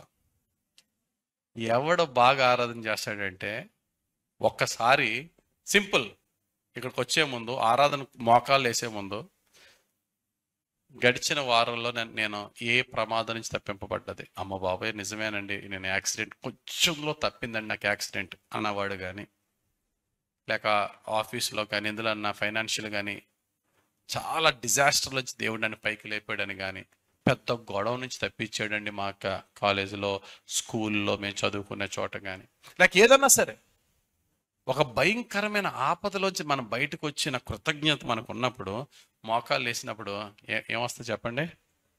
ఉప్పొంగే కృతజ్ఞత ఆరాధన వస్తుంది. ఒప్పుకుంటారు ఒప్పుకోరా? ఎవడికి కృతజ్ఞత ఉంటుందో, ఎవడికి గ్రాటిట్యూడ్ ఉంటుందో వాడే నిజమైన సంపూర్ణ ఆరాధన చేస్తాడు. అంటే నువ్వు దేవుని మందిరంలో ఆరాధనలో అటు ఇటు దిక్కులు చూస్తున్నావు అంటే అర్థం ఏంటి చెప్పండి? You are the most ungrateful fellow అని అర్థం. అక్కడ ఆరాధన చేస్తున్నప్పుడు ఎవరు బాగా పాడుతున్నారా, ఎవరి మ్యూజిక్ నీకెందుకు? ఆరాధనలో దిక్కులు చూస్తున్నావు అంటే అర్థం simple, you are not a grateful man. ఆరాధనలో నువ్వు బైబిల్ చదివేసుకుంటారు కొంతమంది, ఇంకెప్పుడు వాళ్ళకి బైబిల్ చదువుకోవడానికి సమయమే దొరకనట్టు. ఆరాధన జరుగుతుంది, బైబిల్ చదివేస్తూ ఉంటారు. ఇప్పుడు నెక్స్ట్ ఆవిడే ప్రసంగం చేయాలా స్టేజ్ ఎక్కి? ఏంటిది? ఎంతో సువార్త భారం ఉంది ఇప్పుడు ఈవిడి మీద. ఇప్పుడు వెంటనే ఆరాధన ఇప్పుడు స్టేజ్ ఎక్కి మైక్ ఇచ్చేస్తారు, ఇప్పుడు వాకింగ్ ఈవిడే చెప్తుంది అన్నట్టుగా.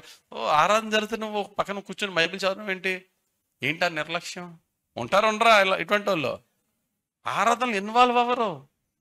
ఎందుకు ఇన్వాల్వ్ అవ్వరంటే simple reason is that person is not having gratefulness for what he has received. ఆమె పొందుకున్న దానికి కృతజ్ఞత లేదు ఆమెకి. 10 మంది కుష్ఠరోగులను యేసు ప్రభు స్వస్థపరిస్తే ఎంతమంది వచ్చారు వందనాలు చెప్పడానికి? ఆ ఒక్కడనే అడిగిన ప్రశ్న ఏంటో తెలుసా? నువ్వు ఒక్కడవే ఎలాగొచ్చావయ్యా అడగలేదు. నువ్వు వచ్చావులే, 90 ఏరి 10 మంది శుద్ధులు కారా, మిగిలిన 90 ఎక్కడా? ఆ వచ్చినోడు కూడా మళ్ళీ ఎవరు వచ్చారు చెప్పండి, ఎందుకు గొప్ప సంగతి? ఆ వచ్చినోడు కూడా అన్యుడు వచ్చాడు, ఆడ ఇశ్రాయేలుడు కాదు. మేము దేవుని పిల్లం అనుకుని 90 జంపు రాలే. యేసు ప్రభు వాళ్ళ నుంచి ఆశించాడా లేదా? కానుకలు ఆశించాడా? అమ్మా మేము వెళ్తున్నాం కదా అని కానుకలు ఇచ్చేస్తున్నాం కదా, కానుకలు కాదు, more than that thanks giving, కృతజ్ఞత. కాబట్టి ఎప్పుడు గుర్తుపెట్టుకోండి. అందుకనే 100వ కీర్తన 100వ కీర్తన అంటాడు భక్తుడు, కృతజ్ఞతార్పణలతో ఆయన గుమ్మములో ప్రవేశించాలట. దేవుని మందిరంలో రావడమే దేంతో ప్రవేశించాలి చెప్పండి? Thanks giving. ఒక్కసారి ఆలోచన చేసుకో. ఈరోజు నువ్వు బ్రతికున్నావు, నేను బ్రతికున్నానంటే క్షణం ఎన్నిసార్లు హైవే మించి మనం వస్తున్నాం, ఎన్నిసార్లు రోడ్డు ఎక్కుతున్నాం. ఈ రోజున రోడ్లు బాగా చక్కగా తయారు చేసిన తర్వాత, ఈ రోజున ఈ పవర్ స్టీరింగ్లు వచ్చేసిన తర్వాత, ఈ డిస్క్ బ్రేక్లు వచ్చేసిన తర్వాత ఏ బండన్నా స్లోగా వెళ్తుందా? ఒక ఆయన అంటున్నాడు, నేను ఎప్పుడు చెప్తూ ఉంటాను, సీట్ బెల్ట్ ఎప్పుడు కార్ని ఖచ్చితంగా పెట్టుకోండి, హెల్మెట్ పైన ఖచ్చితంగా పెట్టుకోండి అంటాను. ఎందుకంటే మన కళ్ళ ముందు ఎన్ని యాక్సిడెంట్లు అవుతున్నాయి. బ్యాక్ సీట్లో కొంతమంది బ్యాక్ సీట్లో కూర్చున్నా సరే పెట్టుకోవాలా సీట్ బెల్ట్. నువ్వు ఏ సీట్లో కూర్చున్నా సీట్ బెల్ట్ పెట్టుకోవాలా. కొంతమందికి ఆ కిక్కి అని బీప్ మోగితేనే పెట్టుకుంటారు, లేకపోతే పెట్టుకోరు. That's very wrong. కానిస్టేబుల్ ఉన్నాడు, హెల్మెట్ పెట్టుకోవాలని పెట్టుకుంటారు. నేను బ్రదర్ నాన్న ఎందుకు పెట్టుకోరండి హెల్మెట్ అన్నాను. సార్ నేను అస్సలు 40 దాటను సార్, నా బండిని నేను స్లో. Correct brother. వెనకలో పనికిమాలోడు ఉంటాడు,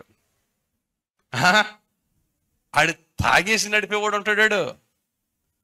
మీరు 40 కాదు 20లో వెళ్తున్నా ఆడు గుద్దితే అంతే కదా. ఈ రోజున కూరగాయలు బైక్ మామూలుగా నడుపుతున్నారా? దాని మీద ఎలాగ వాడి ఫీట్స్ వాడు చేసుకుంటే, ఎక్కడో చేసుకుంటే అది వేరే విషయం. ఆడు చేస్తాడు. కానీ ఇంకోళ్ళు గుద్దేస్తున్నాడు కదా, అమాయకులు గుద్దేస్తున్నాడు కదా. గమనించండి, మన జీవితంలో చాలా జాగ్రత్తగా మెలకువగా ఉండకపోతే మనమే నష్టపోతాం. ప్రతి విషయంలో కూడా వి షుడ్ కౌంట్. భక్తుడు అంటాడు కదా, మా దినములు లెక్కించుట మాకు నేర్పు. ఈరోజు మేము బతికేశానంటే, దేవుని మందిరంకి వచ్చానంటే నా కారు అటువంటిది. ఓరి బాబు, లేడీ డయానా కారు కన్నా మంచి కారు అనేది చెప్పండి. నీ కారు బెంజ్ కార్ అవ్వచ్చు, దానికన్నా మంచిది. Princess of Wales Lady Diana, ఆమె కారుతో పోల్చుకుంటే మన కారులో ఏపాటిది. ఆమె ఎక్కడ చచ్చిపోయింది? ఆ కారు యాక్సిడెంట్లో చచ్చిపోయింది. నీ కారు నేను ప్రొటెక్ట్ చేస్తుంది అనుకున్నావా? నీ బైక్ నేను ప్రొటెక్ట్ చేయదు, నీ మజిల్స్ నేను ప్రొటెక్ట్ చేయదు. ఈరోజు బ్రతికున్నామంటే దేవుని భిక్ష. ఆ కృతజ్ఞతతో దేవుని సన్నిధికి రావాలా. ఏరి తమ్మండుగురు ఎక్కడ? 9 ungrateful fellows, 9 unthankful fellows, 9 backslidden fellows, 9 diverted fellows. ఏరి అందులో ఉన్నావు నువ్వు. కానీ పొరపాటున ఉన్నావు అంటే ఆరాధనలో నువ్వు ఇన్వాల్వ్ అవ్వట్లేదంటే ఆ వ్యక్తివి అని సత్యాన్ని తెలుసుకోవాలా. దేవుని అడుగుదాం, ప్రభువా నా జీవితాన్ని సరిచేయి. నీ సన్నిధికి వస్తున్నాను కానీ కృతజ్ఞతతో ఆరాధన చేయలేకపోతున్నాను. నీ సన్నిధికి వస్తున్నాను కానీ ఆరాధన అయిపోయిన తర్వాత వస్తున్నాను. నీ సన్నిధికి వస్తున్నాను కానీ పాస్టర్ గారు క్వశ్చన్ అడిగినప్పుడు నీ హృదయాన్ని కొమ్మరించి ఆరాధన ఎప్పుడు చేసావు అంటే నా దగ్గర కరెక్ట్ ఆన్సర్ లేదు ప్రభువా. ఇన్నిసార్లు మందిరానికి వస్తున్నావు, నీ కుటుంబాన్ని కానీ నీ బంధువులు కానీ తీసుకొచ్చావా ఎప్పుడైనా? ఆన్సర్ లేదు ప్రభువా. ఎవరినన్నా నువ్వు కంటిన్యూస్గా ఆహ్వానిస్తున్నావా?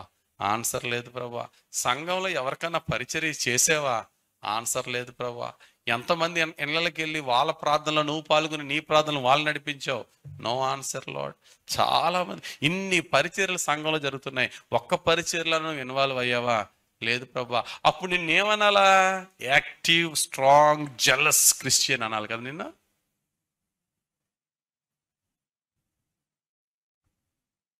అలా కాకుండా ఆసక్తి లేని క్రైస్తవుడు, నిద్రపోతున్న క్రైస్తవుడు అంటే కోపం వస్తుంది కదండి. అలాగంటే కోపం వస్తుంది, కానీ వాస్తవానికి ఒప్పుకుని తీరాలా. ఇవన్నీ ఒకసారి నువ్వు కంపేర్ చేసుకో. దేవుని వాక్యం ఏం చెప్తుంది తెలుసా? ఎంతవరకు అయితే అయ్యావయ్యా, ఎంతవరకు నిద్రపోయావయ్యా, ఇప్పుడన్నా లేవయ్యా. ఈరోజు వాక్యం అదే, టు అవేక్ అట్లీస్ట్ నౌ. నీ నిద్ర మేలుకో. ఎఫెస్సీలకు రాసిన పత్రిక 5వ అధ్యాయం 14వ వచనం. ఎంతకాలం నిద్రపోతున్న క్రైస్తవుడిగా ఉంటావు? ఎంతకాలం ఇన్యాక్టివ్ స్లగ్గీష్ క్రిస్టియన్గా ఉంటావు? ఎంతకాలం ఏ మాత్రము భారము లేని క్రైస్తవునిగా ఉంటావు అని వాక్యం దేవుడు చెప్తున్నాడు. చదవండి ఒకసారి, ఎఫెస్సీలకు రాసిన పత్రిక 5వ అధ్యాయం 14వ వచనం. అందుచేత నిద్రించుచున్న నీవు మేల్కొని మృతులలో నుండి లెమ్ము, క్రీస్తు నీ మీద ప్రకాశించునని ఆయన చెప్పుచున్నాడు. నిద్రించుచున్న నీవు మృతులలో నుండి మేల్కొని మృతులలో నుండి లెమ్ము. ఇక్కడ నిద్రపోతున్నావు అని దేంతో కంపేర్ చేసాడమ్మా? మృతులు. Very good. అంటే ఏంటి? డెడ్. ఇక్కడ ఏ నిద్ర గురించి మాట్లాడుతున్నాడంటే ఫిజికల్ నిద్ర కాదు. మన అందరం రాత్రి అయితే పడుకోవాలి. ఈరోజు ఇక్కడికి వచ్చామంటే రాత్రి అందరం పడుకుని ఉన్న వాళ్ళమే. కానీ ఇక్కడ ఫిజికల్ స్లీప్ గురించి కాదు, స్పిరిచువల్ స్లీప్. నిద్రపోతున్న నీవు ఎందులోంచి లేకమన్నాడు? చచ్చినోడా లేగా అని అర్థం దానికి. Your a Christian but you are spiritually dead. కారణం ఏంటో తెలుసా? ఇందాక నేను చెప్పినట్లు ఒక్కటి కూడా నీలో లేదు. ఒక దాంట్లో కూడా నువ్వు దేవుని దృష్టికి అంగీకారంగా లేవు. కనుక ఎవడో నిన్నంటే నువ్వు బాధపడాలా? నీతో నువ్వు మాట్లాడుకో, ప్రభువా నిజంగా నేను స్పిరిచువల్లీ డెడ్ స్థితిలో ఉన్నానయ్యా. నీ పట్ల ఉన్న ఆసక్తి కంటే నేను వదిలేసిన నా పాపము ఆసక్తే నన్ను ఇంకా ఎక్కువగా నన్ను భక్షిస్తున్నాయి ప్రభా. పోయిన వారం మనం ధ్యానించుకున్నాం, నీ మందిరము నీ ఆలయమును గురించిన ఆసక్తి నన్ను భక్షించుచున్నది. కానీ ఈరోజు నీ సెల్ ఫోన్ గురించిన ఆసక్తి నన్ను భక్షించుచున్నది. త్రాగుడు మందును గురించిన ఆసక్తి నన్ను భక్షించుచున్నది. పలానా అమ్మాయిని గురించిన ఆసక్తి నన్ను భక్షించుచున్నది. ఏంటిది ప్రభా? ఈ ఆసక్తి నాలో తీసేయి. ఆదివారం చక్కగా బైబిల్ పట్టుకుని సన్నిధిలోకి వస్తున్నాను ప్రభా. నాకు నేనే మార్కులు వేసుకుంటున్నాను, కానీ ఇప్పుడు ఈ వాక్యం వింటున్నప్పుడు నేను ఎంత బ్యాక్ కొన్నానో, ఎంత బ్యాక్ స్లైడ్ అయిపోయానో ఒకసారి నాతో నేనే మాట్లాడుకుంటున్నాను ప్రభా. ఎవరన్నా నన్ను ఇలా బ్లేమ్ చేసి ఏలెట్టి చూపిస్తే నాకు కోపం వస్తుంది, కానీ నన్ను నేనే బ్లేమ్ చేసుకుంటున్నాను ప్రభా అనే వాడిని దేవుడు కరుణిస్తాడు. మృతులలో నుండి లెగిస్తే ఏంటంటే దేవుడు తన వెలుగు నీ మీద ప్రకాశింపజేస్తాడట. God wants to enlighten you. ఆయన ముఖ కాంతి నీ మీద ప్రకాశింపజేస్తానన్నాడు. ఇంకో మాట ఏమన్నాడు తెలుసా పౌలు గారు? పోనీ లెగడానికి ఇబ్బంది ఉంటే కనీసం టైం చూసన్నా లెగంటున్నాడు. ఒక్కొక్కసారి మనం లెగిస్తాం, ఉదయం పడుకోవాలని ఉంటుంది, కానీ గడియారం అమ్మో ఇంత అయిపోయిందా అని లెగిస్తామా లేదా? గడియారాన్ని చూసి అమ్మో చాలా లేట్ అయిపోయింది లెగిసిపోవాలా. అదే మాట అంటున్నాడు పౌలు గారు, సమయమును ఎరిగి లేక అంటున్నాడు. చదవండి ఆ మాట పరిశుద్ధ గ్రంథంలో రోమిలికి రాసిన పత్రిక 13వ అధ్యాయం 11వ వచనం చూసినట్లయితే, Romans chapter 13 and verse 11 says, మరియు మీరు కాలము నెరిగి నిద్ర మేలుకొను వేళ అయినదని తెలుసుకొని అలాగు చేయుడి. మనము విశ్వాసులమైనప్పటికంటే ఇప్పుడు రక్షణ మనకు మరీ సమీపముగా ఉన్నది. ఎస్, చదవబడిన వాక్యంలో మనం చూస్తే మరియు మీరు కాలమును ఎరిగి అనే మాట ఉంది. కాలం ఎరిగి అంటే ఏంటి? మనం ఉదయం లేచిన వెంటనే అమ్మో 7 అయిపోయిందా, 8 అయిపోయిందా, 9 అయిపోయిందా అని కాలం ఎరిగి. ఇక్కడ కాలం ఎరిగి అంటే ఏంటి? నువ్వు రక్షణ పొందిన దినము మొదలుకొని ఇప్పటి వరకు it's been 10 years, 20 years, 30 years, చాలా కాలం నువ్వు లోకంతో గడిపేసావు. Don't you think it is enough అంటున్నాడు దేవుడు ఈరోజు. Don't you think it is enough? ఇంకా చాలు అని నీకు అనిపించట్లేదా? ఇంకోటి ఏంటో తెలుసా? దేవుని దినం సమీపం వస్తుంది అనేది కూడా నీకు తెలీదా? దేవుని రాకడ సమీపము, నీ మరణము సమీపము. ఇంకా ఇంకా రాబోయే దినాలలో నీ గ్యారంటీ లేదనే డేస్ కూడా వచ్చేస్తుందని నీకు తెలుస్తా లేదా? కాలమును ఎరిగి మరియు మీరు కాలమును ఎరిగి నిద్ర మేలుకొను వేళ అయినదని తెలుసుకొని అలాగు చేయుడి. అది ఈరోజు ప్రభు చెప్తున్నాడు, మేలుకో, మృతులలో నుండి మేలుకో. స్లీపింగ్ క్రిస్టియన్, నిద్రపోతున్న క్రైస్తవుడా మేలుకో. ఆసక్తి లేని క్రైస్తవుడా మేలుకో. కాలమును ఎరిగి అన్న మేలుకో.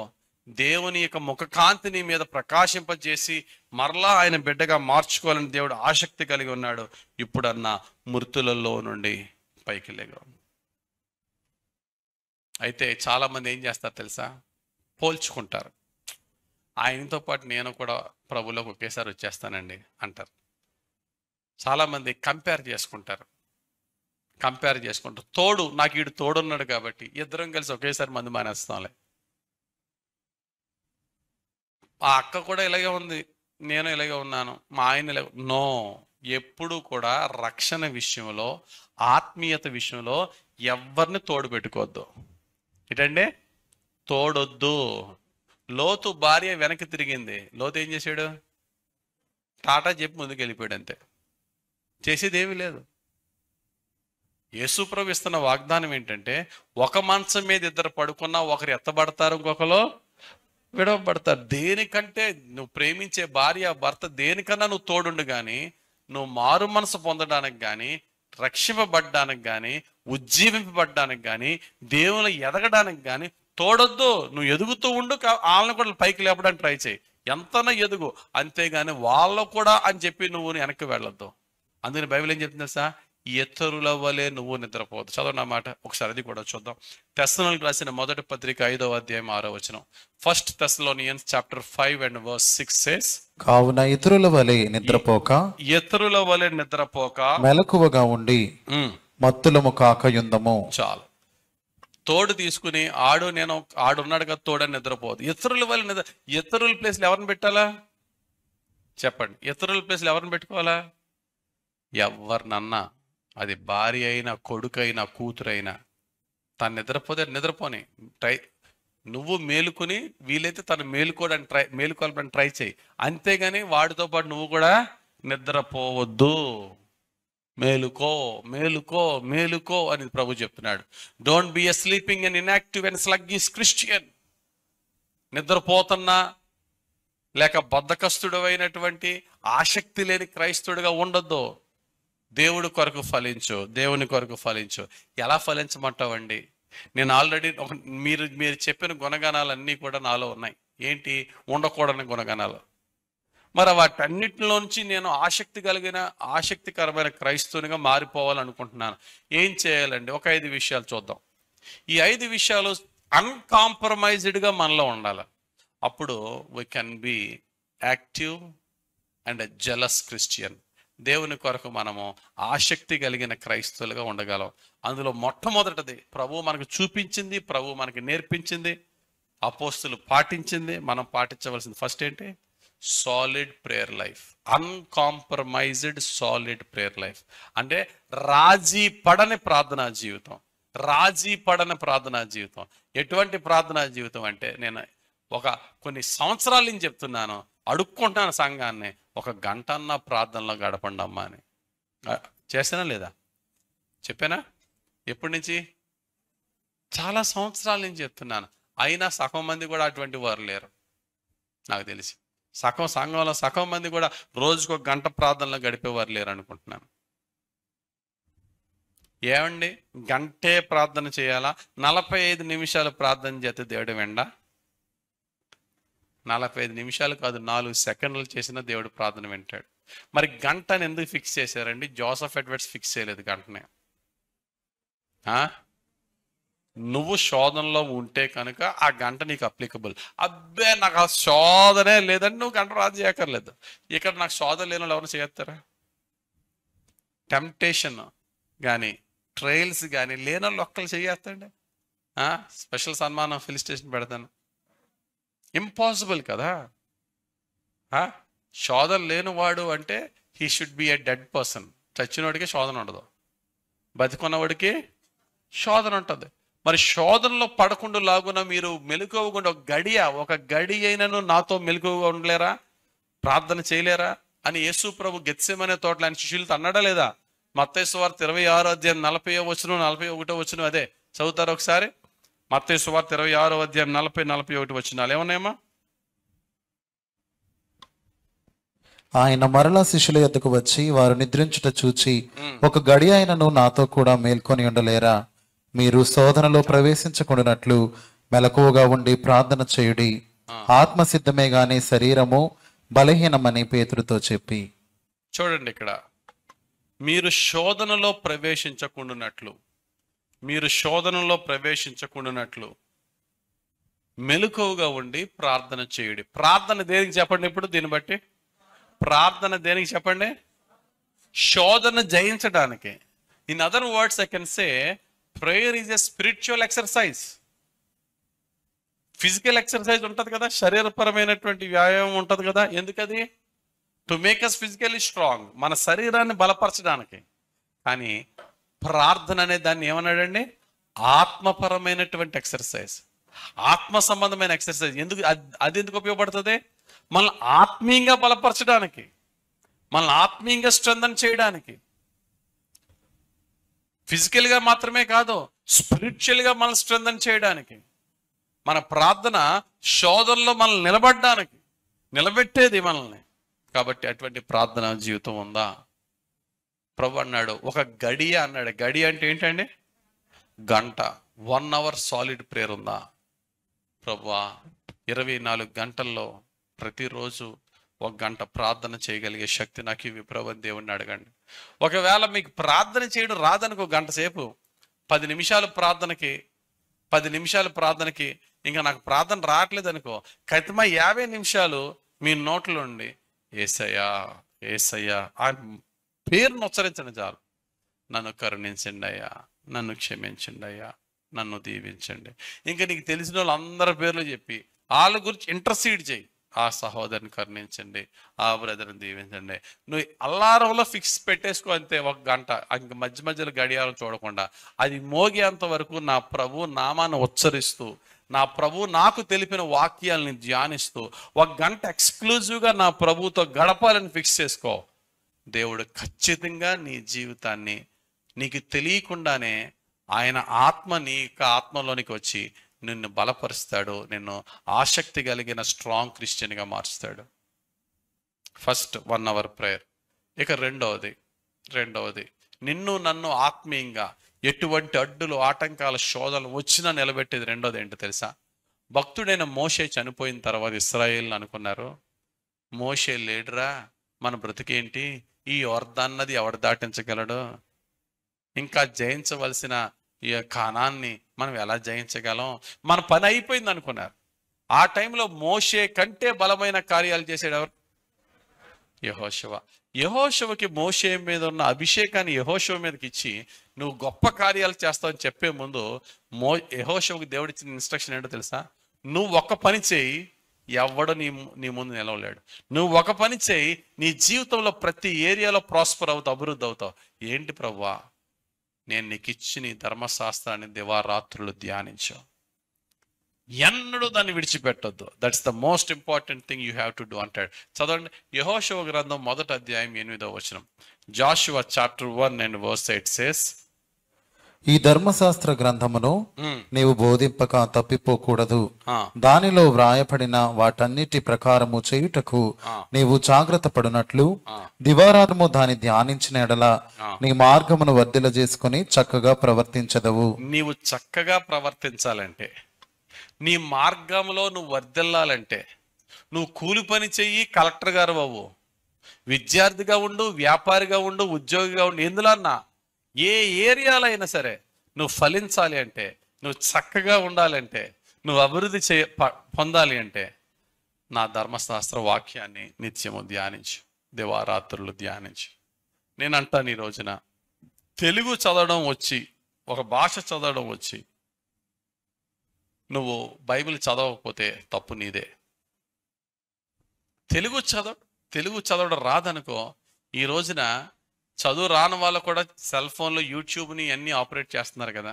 ఆడియో బైబిల్ నోట్ వచ్చింది, అది నొక్కుకుంటే అదే చదివేస్తుంది కదా మన కొరకు. టెక్నాలజీ పెరిగేది పాపాన్ని పెంచడానికి కాదు, టెక్నాలజీ పెరిగేది ఇంకా మనము దేవుల్లో బలపడడానికి కూడా టెక్నాలజీని ఉపయోగించుకోవచ్చు. నేను అంటాను ప్రతి ఒక్కరూ కనీసం 1 అధ్యాయం అయినా చదవండి రోజుకి. ఎవ్రీడే బైబిల్ రీడింగ్ మాత్రం మానొద్దు దయచేసి. ఆదివారం బైబిల్ ఎక్కడుందో వెతుక్కోవడం కాదు. ప్రతిరోజు బైబిల్ చదివేవాడు బైబిల్ వెతుక్కోవాల్సిన పని లేదు కదండి. ప్రతిరోజు బైబిల్ చదివేవాడు రెగ్యులర్గా బైబిల్ టచ్లో ఉంటుంది. కనుక ప్రియమైన దేవుని సంగమా, రెండవదిగా ప్రతిరోజు ఎంత బిజీ డే అయినా ఆ రోజు నేను చదవవలసిన వాక్యం చదవాలి, ఒక లైన్లో వెళ్ళాలి అని చదువుతున్నప్పుడు కానీ ప్రసంగం వింటున్నప్పుడు కానీ ఒకటి మాత్రం మీ మైండ్లో పెట్టుకోండి. Don't just be the hearers of the word, but be the doers of the word. వాక్యం వినువారుగా మాత్రం ఉండొద్దు. ఏం చేయాలా? వాక్యమును ధ్యానించేవారుగానే ఉండొద్దు. ఇంకేం చేయాలా? బోధించేవారుగానే ఉండొద్దు. ఏం చేయాలా? చెప్పండి. వాక్యం వినువారుగానే ఉండొద్దు, ధ్యానించన్నారు. వాక్యం వినువారుగానే ఉండొద్దు, బోధించు అన్నారు. అంతకంటే ముఖ్యంగా జీవించు. అదే యాకోబు భక్తుడు చెప్తున్నాడు. యాకోబు గ్రంథం 1వ అధ్యాయం 22వ వచనం. యాకోబు గ్రంథం 1వ అధ్యాయం 22వ వచనం ఏముందండి? మీరు వినువారు మాత్రమై ఉండి మిమ్మును మీరు మోసపుచ్చుకొనకుండా వాక్య ప్రకారము ప్రవర్తించువారనై ఉండుడి. అది మీరు వినువారై ఉండి మిమ్మల్ని మీరే మోసం చేసుకోకుండా ఆ వాక్యానుసారంగా ప్రవర్తించి. ఏమండి, ఎంత బాగా వాక్యం వచ్చినా, ఎంత బాగా వాక్యాలు విన్నా, ఎంత బాగా వాక్యం చెప్పినా, వాక్య ప్రకారంగా మనం జీవించకపోతే మనల్ని ఎవరు చీట్ చేసిన వాళ్ళు అవుతారు? మనల్ని మనమే చీట్ చేసుకున్న వాళ్ళం అవుతాం. Let us do the word. వాక్యానుసారంగా జీవించడానికి శక్తి సరిపోకపోతే ప్రార్థనతో అడుగు. అందుకని ముందు ఏం చేయాలా? ప్రార్థన. తర్వాత ఏం చేయాలా? వాక్య ధ్యానము. ఆ వాక్యానుసారంగా నడవాలి. ఆ తర్వాత మూడోది ప్రార్థన అయింది, వాక్యం అయింది. ఈ రెండు కలిసి మనల్ని ఎందులో నడిపించాలంటే to grow in our faith, విశ్వాసంలో బలపడాలి. విశ్వాసం లేకుండా దేవునికి ఇష్టలయ్యుట అసాధ్యం. మరి మనం విశ్వాసంలో బలపడాలి అంటే, దేవునికి ఇష్టంగా మారాలంటే మనం విశ్వాసంలో బలపడాలి. ఆసక్తి గల క్రైస్తవులు అవ్వాలంటే ఫేత్లో చాలా స్ట్రాంగ్ ఉండాలి. విశ్వాసంలో బలపడాలంటే మనకి ఏం కావాలా చెప్పండి? నువ్వు నేను విశ్వాసంలో బలపడాలంటే మనకి ఏం కావాలా? రక్షణ కావాలా అమ్మా? పరీక్షలు, విశ్వాసంలో బలపడో, ఎస్ పరీక్షలు. అయితే అసలు విశ్వాసానికి ప్రారంభం ఏంటంటే వాక్యమే. వినుట వలన, రోమా 10:17. అందుకు నేను విశ్వాసాన్ని థర్డ్ పెట్టాను. ఎందుకో తెలుసా? దాని సెకండ్ ఏంటి ముందు? వాక్యం. అర్థమైందా? నువ్వు నేను ఆసక్తిగా వాక్యాన్ని ధ్యానించామంటే that word should lift us up, should lift our faith. ఆ వాక్యం మన విశ్వాసాన్ని పైకి లేపాలా. దిగజారిపోయిన విశ్వాసాన్ని పైకి లేపాలా, స్ట్రెంథన్ అవ్వాలా, విశ్వాసంలో బలపడాలా. ఎంతగా బలపడాలంటే మన జీవితము లూక్వామ్ ఫేత్ నుండి, అనగా నిలువెచ్చని విశ్వాసం నుండి రగిలే విశ్వాసంగా మారాలి. కాంప్రమైజ్డ్ ఫేత్ నుండి అన్కాంప్రమైజ్డ్ ఫేత్లోకి వెళ్ళాలి. అంటే రాజీ పడిపోయిన విశ్వాసంలో జీవిస్తారు చాలా మంది. ఎవరల్లో? లవదోకియ సంఘాన్ని నిలువెచ్చని సంఘం అన్నాడు. రాజీ పడిపోయిన విశ్వాసం. రాజీ పడిపోయిన విశ్వాసం అంటే ఏంటంటే, వాళ్ళు కష్టం వచ్చిందనుకోండి, అయినా విశ్వాసంతో నిలబడకుండా మార్గాలు వెతుక్కుంటారు, దొంగ మార్గాలు వెతుక్కుంటారు. లంచం ఇస్తే పని అయిపోద్దా, లేకపోతే ఇంకోటి చేస్తే పని అయిపోద్దా, ఇంకో మార్గంలోకి వెళ్తే పని. వీళ్ళంతా రాజీ పడిపోయిన క్రైస్తవులు. విశ్వాసంలో బలపడిన క్రైస్తవులు ఎవరంటే, లేట్ అయినా పని జరగకపోయినా, ఏంటండి, పని లేట్ అయినా పని జరగకపోయినా నా విశ్వాసములో నేను రాజీ పడను, నా విశ్వాసాన్ని నేను తాకాట పెట్టను, నా ప్రభువుని దుఃఖపరచను. ప్రభువు నన్ను ఈ శోధన నుంచి లేపాలంటే ప్రభువుకి అనేక మార్గాలు ఉన్నాయి. అంతేగాని ప్రభు మార్గాన్ని కాదని అపవిత్రమైన సాతాను మార్గంలో నేను కాంప్రమైజ్ అయ్యి వెళ్ళను అనే స్ట్రాంగ్ ఫేత్లోనికి మనం ఎదగాలి. ఆసక్తి లేని క్రైస్తవుడిలో కాంప్రమైజ్డ్ ఫేత్ ఉంటుంది. దేవుని కొరకు ఆసక్తి కలిగిన, రోషం కలిగిన క్రైస్తవంలో అన్కాంప్రమైజ్డ్ ఫేత్ ఉంటుంది. అసలు రాజీ పడిన జీవితం ఉంటుంది. రోమా 12:2 అంటాడు, మీరు ఈ లోక మర్యాదను అనుసరింపక, అంటే రాజీ పడిపోయిన జీవితాన్ని మానేసి, ఇప్పుడు నువ్వు విశ్వాసంలో బలపడిన వాడు కాబట్టి ఏం చేయాలన్నాడండి? మీరు ఈ లోక మర్యాదను అనుసరింపక ఉత్తమమును, అనుకూలమును, సంపూర్ణమునయున్న దేవుని చిత్తమేదో పరీక్షించి తెలుసుకొనున్నట్లు మీ మనస్సు మారి నూతన మగుట వలన రూపాంతరము పొందుడి. అది ఫేత్ మనల్ని ఎక్కడ నడిపిస్తుంది అంటే ట్రాన్స్ఫిగరేషన్లో నడిపిస్తుంది. విశ్వాసం మనల్ని ఎక్కడ నడిపిస్తుంది అంటే మనలో చాలా మార్పులు వచ్చేస్తూ ఉంటాయి. మన నీతిలో మార్పు, మన ప్రవర్తనలో మార్పు, మన డెసిషన్ మేకింగ్లో మార్పు. కారణం ఏంటి? Prayer life, word of God and growing in faith. ఇవేం చేసినాయి అంటే మనలో చాలా మార్పులో, మంచి మార్పులోనికి తీసుకొస్తుంది. ఆ తర్వాత నాలుగోది ఏంటంటే, ఎప్పుడైతే మనం ప్రార్థనలో, వాక్యంలో, విశ్వాసంలో బలపడతామో, నాలుగోది దేవుడు చెప్తున్నాడు ఏంటి తెలుసా? నీ మొదటి ప్రేమలోనికి నువ్వు చేరాలి. ఏంటి? Your first love. నీ మొదటి ప్రేమ అంటే ఏంటండి? దేవుని నువ్వు తెలుసుకుని బాప్తిసం పొందినప్పుడు, లేక మరణ పడక మీద నువ్వు పశ్చాత్తాపం పడి దేవునితో నువ్వు వాగ్దానం చేసుకున్నప్పుడు, నీ కష్టంలో, నష్టంలో, కన్నీరులో నువ్వు కన్నీరు కార్చి ప్రభువా నీవే నా ఆధారమని నువ్వు మొరపెట్టినప్పుడు, దేవుడిని పైకి లేపినప్పుడు, నీ ప్రేమ దేవుని పట్ల విశ్వాసం ఎలా ఉందో, అన్ని కష్టాలన్నీ తీరిపోయిన తర్వాత, గట్టెక్కేసిన తర్వాత మరలా నువ్వు లోకంతో మళ్ళీ కలిసిపోయి ఎలా చల్లారిపోయావో నీకు తెలుసు. కాబట్టి దేవుడు నిన్ను లేపక ముందు నువ్వు ఏ దీన స్థితిలో ప్రభు వైపు చూసావో, నీ పాత జీవితంలోనికి ఒకసారి రామంటున్నాడు దేవుడు. Where is your first love అంటాడు. ఏ సంఘాన్ని అన్నాడండి ఆ మాట? ప్రకటన గ్రంథంలో 7 సంఘాల మొదటి సంఘం అయినటువంటి ఎఫెసు సంఘంతో అంటాడు, నీ మొదటి ప్రేమ ఏది? నువ్వు నన్ను చాలా ప్రేమించావు కదా, మరి నీ మొదటి ప్రేమ ఏది? నువ్వు నన్ను చాలా నమ్మకంగా వెంబడించావు కదా, కానీ ఇప్పుడు వెంబడించట్లేదే. You have lost your first love. చదవన్న మాట, ప్రకటన గ్రంథం 2వ అధ్యాయం. ప్రకటన గ్రంథం 2వ అధ్యాయం 4వ వచనం చదువునానా. అయినను ఆ. మొదట నీకుండిన ప్రేమను నీవు వదిలితివని నేను నీ మీద తప్పు ఒకటి మోపవలసి ఉన్నది. నీవు ఏ స్థితిలో నుండి పడితివో అది జ్ఞాపకము చేసుకొని మారు మనసు పొంది ఆ మొదటి క్రియలను చేయము. అట్లు చేసి నీవు మారు మనసు పొందితేనే సరి, లేని ఎడల నేను నీ యొద్దకు వచ్చి నీ దీపస్తంభమును దాని చోట నుండి తీసివేతును. చాలు. ఇక్కడ దేవుడు ఒక హెచ్చరిక, ఒక మేల్కొల్పు. నువ్వు ఏ స్థితి నుంచి పడిపోయావో, అంటే నీ ఆత్మీయత ఏ స్థితి నుంచి దిగజారిపోయిందో, నువ్వు నన్ను ఎంత ప్రేమించావో ఆ ప్రేమను మరలా నువ్వేం చేసావు, లోకం వైపు వెళ్ళిపోయింది. ఏమంటే సంసోను దేవుణ్ణి ఎంత ప్రేమించాడా? స్టార్టింగ్లో చాలా గొప్పగా ప్రేమించాడు. తన తల్లి గర్భంలో ఉన్నప్పుడే తను అభిషేకింపబడినవాడు. ఆ తర్వాత గర్భం నుంచి బయటకు వచ్చిన తర్వాత తన యవన వయసు, టీనేజ్ అంతట్లో కూడా దేవుని కొరకు రోషం కలిగిన బిడ్డ. దేవుడు అంటే చాలా ప్రేమ సంసోనికి. ఈ ప్రేమ ఏమైంది చెప్పండి? ఒక అందమైన అమ్మాయి వెతికిపోయింది ఈ ప్రేమని. ఈ ప్రేమ ఎవరికి ఇచ్చాడు? అమ్మా, ఒక ఫిలిస్తీయ దేశంలో ఉన్న బ్యూటిఫుల్ గర్ల్ ఎదురైందట.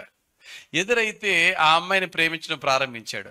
ఎంతవరకు వెళ్ళిందంటే ఆ ప్రేమ, తల్లిదండ్రులు చాలా చక్కటి కౌన్సిలింగ్ ఇచ్చారు. నాయనా, నువ్వు వాగ్దాన పుత్రుడురా, నీవు పుట్టక ముందే నీకంటూ ఒక మిషన్ దేవుడిచ్చాడయ్యా, నువ్వు కారణ జన్ముడువయ్యా. ఇవన్నీ చెప్పి ఆమె నిన్ను డైవర్ట్ చేయడానికి, నీ యొక్క అభిషేకాన్ని, నీ యొక్క ఆశీర్వాదాన్ని దోచుకోవడానికి శోధన అయినా ఆమె జోలికి వెళ్ళొద్దురా అంటే, దేవుని చిత్తానికి, తల్లిదండ్రుల చిత్తానికి వ్యతిరేకంగా ఆమెను అంతగా ప్రేమించాడు. ఆ తర్వాత ప్రేమించి పెళ్లి చేసుకున్న తర్వాత ఆ భార్య మళ్ళీ దూరం అయిందని చెప్పి ఆ ప్రేమ మళ్ళీ ఎక్కడ డైవర్ట్ చేసుకున్నాడు? ఒక పాపాత్మురాలైన స్త్రీ అయినటువంటి దెలీలాకి వెళ్ళింది. గమనించండి, సంసోను తన మొదటి ప్రేమను పోగొట్టుకున్నాడు. మొదటి ప్రేమను పోగొట్టుకుని దెలీలా దగ్గరికి వెళ్ళి ఇప్పుడు ఏం చేస్తున్నాడు? నిద్రపోతున్నాడు. స్లీపింగ్ బిలీవర్ అయిపోయాడు. ఎక్కడ నిద్రపోతున్నాడు? సంసోను తొడ మీద చక్కగా నిద్రపోతున్నాడు. సంసోను దెలీలా తొడ మీద చక్కగా నిద్రపోతున్నాడు. ఇప్పుడు ఏమైపోయాడు? స్లీపింగ్ బిలీవర్ అయిపోయాడు. ఒకప్పుడు fiery believer, fiery disciple of God, ఒకప్పుడు దేవుని కొరకు రగిలే దేవుని సాక్షి. కానీ ఇప్పుడు ఏమవుతున్నాడు? ఆత్మీయంగా నిద్రపోతున్నాడు. చదువుదాం ఆ మాట ఒకసారి, తీయండి ఒకసారి. న్యాయాధిపతుల గ్రంథం 16వ అధ్యాయం 19వ వచనం. న్యాయాధిపతుల గ్రంథం 16వ అధ్యాయం 19వ వచనం ఏముందండి? ఆమె తన తొడ మీద అతని నిద్రబుచ్చి. చాలు, తన తొడ మీద చక్కగా నిద్రబుచ్చి. ఇప్పుడు చెప్పండి ఒకసారి, సంసోను నిద్రపోతున్న నిద్ర శరీరపరమైన నిద్ర, ఆత్మీయ నిద్ర? గట్టిగా చెప్పాలా? ఇంకా గట్టిగా? రెండూని. He was physically sleeping there as well, ఆత్మీయంగా కూడా నిద్రపోతున్నాడు. ఆత్మీయ నిద్ర అంటే ఏంటి? దేవుని చిత్తానికి విరోధంగా జీవించి ఆత్మీయంగా చచ్చిపోవడమే ఆత్మీయ నిద్రే. అతడు ఆత్మీయంగా నిద్రపోతున్నాడు, శారీరకంగా నిద్రపోతున్నాడు. ఈ రోజున క్రైస్తవుల్లో చాలా మంది ఈ స్థితిలో ఉన్నారు. పాపాన్ని విడిచిపెట్టకుండా పాపంలోనే ఇండల్జ్ అయిపోతున్న వారి జీవితంలో స్పిరిచువల్ గా నిద్రపోతున్న బ్రతుకులోంచి దేవుడు లేపమంటున్నాడు. గొప్ప గొప్ప భక్తులు వారి ప్రేమ డైవర్ట్ అయిపోవడం వల్ల ఆత్మీయ నిద్రకి వెళ్ళిపోతున్నాడు. సంసోనుతో దేవుడు అంటున్నాడు, where is your first love? నా ప్రేమ ఏమైందయ్యా సంసోను? ఒక అందమైన అమ్మాయి ఎత్తుకుపోయిందా నా ప్రేమని? ఒక వేశ్య ఎత్తుకుపోయిందా నా ప్రేమని? ఆ ప్రేమ పోవడం వల్ల ఆత్మీయంగా నిద్రపోతున్నాడు. యోనా నిద్రపోతున్నాడా లేదా? యోనా ఎక్కడ నిద్రపోతున్నాడు? వాడు అడుగు బాగా చక్కగా నిద్రపోతున్నాడు యోనా. చెప్పండి, యోనా నిద్రపోతున్న నిద్ర ఆత్మీయ నిద్ర, శారీరక నిద్ర? రెండూని. అతడి శారీరకంగానే కదా, ఆత్మీయంగా కూడా నిద్రపోతున్నాడు. ఆత్మీయంగా నిద్రపోవడం అంటే ఏంటి? దేవుని చిత్తానికి విరోధంగా వెళ్ళడమే ఆత్మీయ నిద్ర. దేవుడు ఎక్కడికి వెళ్ళమన్నాడు? నినివేకి వెళ్ళమన్నాడు. ఈయన ఎక్కడికి బయలుదేరాడు? తర్షీష్కి వెళ్ళిపోతున్నాడు హ్యాపీగా. ఏమొచ్చింది మధ్యలో? తుఫాన్ వచ్చింది. అసలు తుఫాన్ వస్తే చీట్లు ఎలాగేస్తాడండి కెప్టెన్? ఫస్ట్ డౌట్ మనకి కదా. కెప్టెన్కి తుఫాను వస్తే ఎవడు గురించి తుఫాను వచ్చిందని చీటీలు వెయ్యాలని ఆలోచన ఎందుకు వచ్చింది చెప్పండి? ఎందుకు వచ్చింది ఏమండి? అక్కడ కొన్ని వేల కిలోమీటర్ల దూరం వెళ్ళే షిప్ అది. ఎప్పుడన్నా గుర్తుపెట్టుకోండి, షిప్పే కానీ, బస్సే కానీ, ఫ్లైటే కానీ, అది ప్రయాణం చేసే దూరాన్ని బట్టే దాన్ని నడిపే డ్రైవర్ యొక్క ఎక్స్పీరియన్స్ కూడా ఉంటుంది. అంతేనా? డొమెస్టిక్ ఫ్లైట్ నడిపేవాడికి తొందరగా వెంటనే ఇంటర్నేషనల్ ఫ్లైట్ ఇచ్చారు. ఎయిర్ అవర్స్ అని క్యాలిక్యులేట్ చేస్తారు, దానికి తగ్గట్టుగా అది ఇస్తారు. ఎక్స్పీరియన్స్ ఉంటేనే కానీ అంత ఇంటర్నేషనల్ ఫ్లైట్స్ ఎవరు. ఇప్పుడు అది ఇంటర్నేషనల్ డొమెస్టిక్ వాడా? దేశాలకు వెళ్ళిపోతున్నాడు ఇంటర్నేషనల్. ఆ వాడ కెప్టెన్ ఎటువంటి వాడు అయి ఉండాలా? వెరీ ఎక్స్పీరియన్స్డ్ అయి ఉండాలి. ఆ వాడ నడిపే కెప్టెన్ అతను వెళ్తున్నప్పుడు ఎన్ని తుఫాన్లు చూసి ఉంటాడు? అంటే వచ్చిన ప్రతి తుఫానికి చీట్లు వేస్తాడు ఆయన. ఆయన దృష్టిలో ఆ తుఫానికి చీట్లు వేయడానికి కారణం ఏంటో తెలుసా? క్లియర్ స్కైస్, మబ్బు కానీ వాతావరణం కానీ ఏది కూడా తన ఎక్స్పీరియన్స్లో వర్షం వచ్చే వాతావరణము కాదు, తుఫాన్ వచ్చే వాతావరణం అసలే కాదు, మరి వాడబద్దలైపోయే తుఫాన్ అనేది ఇవన్నీ చూసినప్పుడు అతనిలో ఒకటి అనిపించింది, దిస్ ఈజ్ వెరీ అన్యాచురల్, ఇది అసాధారణమైనది, ప్రకృతి సంబంధమైనది కాదు అనే ఒక నిర్ణయానికి వచ్చాడు అతని ఎక్స్పీరియన్స్తో. ఇంకా లాస్ట్ అండ్ ఫైనల్ ఒక ప్రయత్నం చేద్దామని చెప్పి మొత్తం అందరికి మీద చీటీలు వేస్తే ఎవరి చీటీ వచ్చింది? అందరూ ఉన్నారు ఇక్కడే. యోనా ఎవరయ్యా అంటే ఆయన ఒక్కడే లేడు ఇక్కడ. ఆయన ఒక్కడే లేడు. ఎవరయ్యా ఈ యోనా? ఎవరయ్యా ఈ యోనా? రూములు వెతుక్కుంటూ వెళ్తున్నాడు. చివరికి ఎక్కడ డెక్కలో ఎక్కడ కింద ఎక్కడ పడుకున్నాడు. వెళ్ళి లేపడమే హలో సార్ అన్నాడా? లేపడం అడ్రస్సింగ్ ఏంటి? ఓయి నిద్రపోతా. Is it a good way of addressing? అదే మాట ఒక తల్లో ఒక తండ్రో కూతురునో, ఏ నిద్రపోద్దా అని అలుగు, ఏ నిద్రపోతాడు అల్లుగు అంటే హ్యాపీగా ఫీల్ అవుతాడు ఆ కొడుకు కూతురు. అన్న వాళ్ళు అలాగన్నా సరే, అదేంటి మమ్మీ అలాగంటావు, అదేంటి డాడీ అలాగంటావు అంటారే. Great man of God, anointed man of God, a great prophet of God, great missionary, దేవునితో స్వరం మాట్లాడేవాడు ఎలా పిలువబడ్డాడు? ఓ ఈ నిద్రపోత. బాధ కలుగుతుంది అది చదివినప్పుడు. నాకు పెద్ద ఆయన్ని ఎలా పిలువబడ్డాడు. నేను అంటాను ఒకటే, దేవుని చిత్తానికి విరోధంగా ప్రయత్నిస్తే మన అభిషేకం, మన గౌరవం, మన అధికారం, మన ఘనత అన్నీ పోతాయి. ఆయన చిత్తానికి విరోధంగా మనం వెళ్తే ఆత్మీయంగా నిద్రపోతున్నాడు. ఒక సామాన్య అన్యుడితో ఓ నిద్రపోతా లే అన్నాడు. ఎవరు నువ్వు అంటే, నేను ఇప్పుడు ఒకటి మర్డర్ చేసి వచ్చానండి, వెళ్ళిపోతున్నాను, పారిపోతున్నాను, నా వల్లే వచ్చింది, నన్ను తీసుకెళ్ళి సముద్రంలో పడేయండి వెంటనే దూసేస్తాడు. నేను దైవ సేవకుడిని, ప్రభు నిన్ను వెళ్ళమన్నాడు, ఆయన చిత్తానికి విరోధంగా తర్షీషు వెళ్తున్నాను, నా వల్లే వచ్చింది, నన్ను ఎత్తందులో పాడేయంటే పాడేయగలిగాడా కెప్టెను? నువ్వు దైవ సేవకుడు అని చెప్తున్నావు, ఎంత క్లియర్గా చెప్తున్నావు, నిన్ను ఎత్తిన సముద్రంలో వేస్తానా, ఇంకా నా వల్ల కాదు బాబు అని చెప్పి he tried his best to control the ship. వాడని తుఫాన్లో కంట్రోల్ చేయడానికి తన టాలెంట్ అంతా ఉపయోగించి యోనాను కాపాడడానికి ట్రై చేశాడు. చివరికి ఏమైంది? ఓడ బద్దలయ్యిపోయే పరిస్థితిలో తప్పక యోనాన్ని సముద్రంలో పాడేశారు. పాడేసిన మూమెంట్, ఆ స్పెల్ ఆఫ్ ద మూమెంట్లోనే తుఫాన్ ఆగిపోయింది. ఆశ్చర్యపోయారు అందరూ కూడా. ఆ తర్వాత యోనాని దేవుడు ఎలా రక్షించాడు ఇదంతా మనకు తెలుసు. ఇక్కడ యోన ఎటువంటి నిద్ర అండి? స్పిరిచువల్గా నిద్రపోతున్నాడు. అతడు గొప్ప ప్రవక్త అవ్వచ్చు, ప్రభు చిత్తానికి ఎవడు చేసినా ఆ వ్యక్తి ఎటువంటి నిద్ర అండి? ఆత్మ సంబంధమైన నిద్రే. నీ జీవితంలో, నా జీవితంలో ఆత్మ సంబంధమైన నిద్ర అంటే ప్రార్థనా జీవితం లేకపోవడం, వాక్యానికి లోబడకపోవడం, లోకానుసారమైన జీవితంలో జీవిస్తే ఆత్మ సంబంధమైన నిద్రే. తెల్లవారితే యేసు ప్రభు శిలువకు అప్పగించబోతున్నాడు అనగా మీరు మెలకువగా ఉండి ప్రార్థన చేయండి 3 సార్లు లేపాడు. ఎవరిని? శిష్యుల్ని. ఉదయం వచ్చేటప్పటికి వాళ్ళ రాత్రి ప్రార్థన జీవితం లేదు. ఉదయం ఫెయిల్ అయ్యారా? ఫెయిల్ అవ్వలేదా? 12 మంది ఫెయిల్ అయిపోయారండి. ఫెయిల్ అవడం అంటే ఏంటి? ఫెయిల్ అవడం అంటే ఏంటి? దానికి ముందే యేసుప్రభు అన్నాడు, నన్ను మీరందరూ విడిచిపెడతారు, నేను ఒంటరి వాడిని అయిపోతానంటే ఎవరన్నా ఒప్పుకున్నారా విడిచిపెడతామని?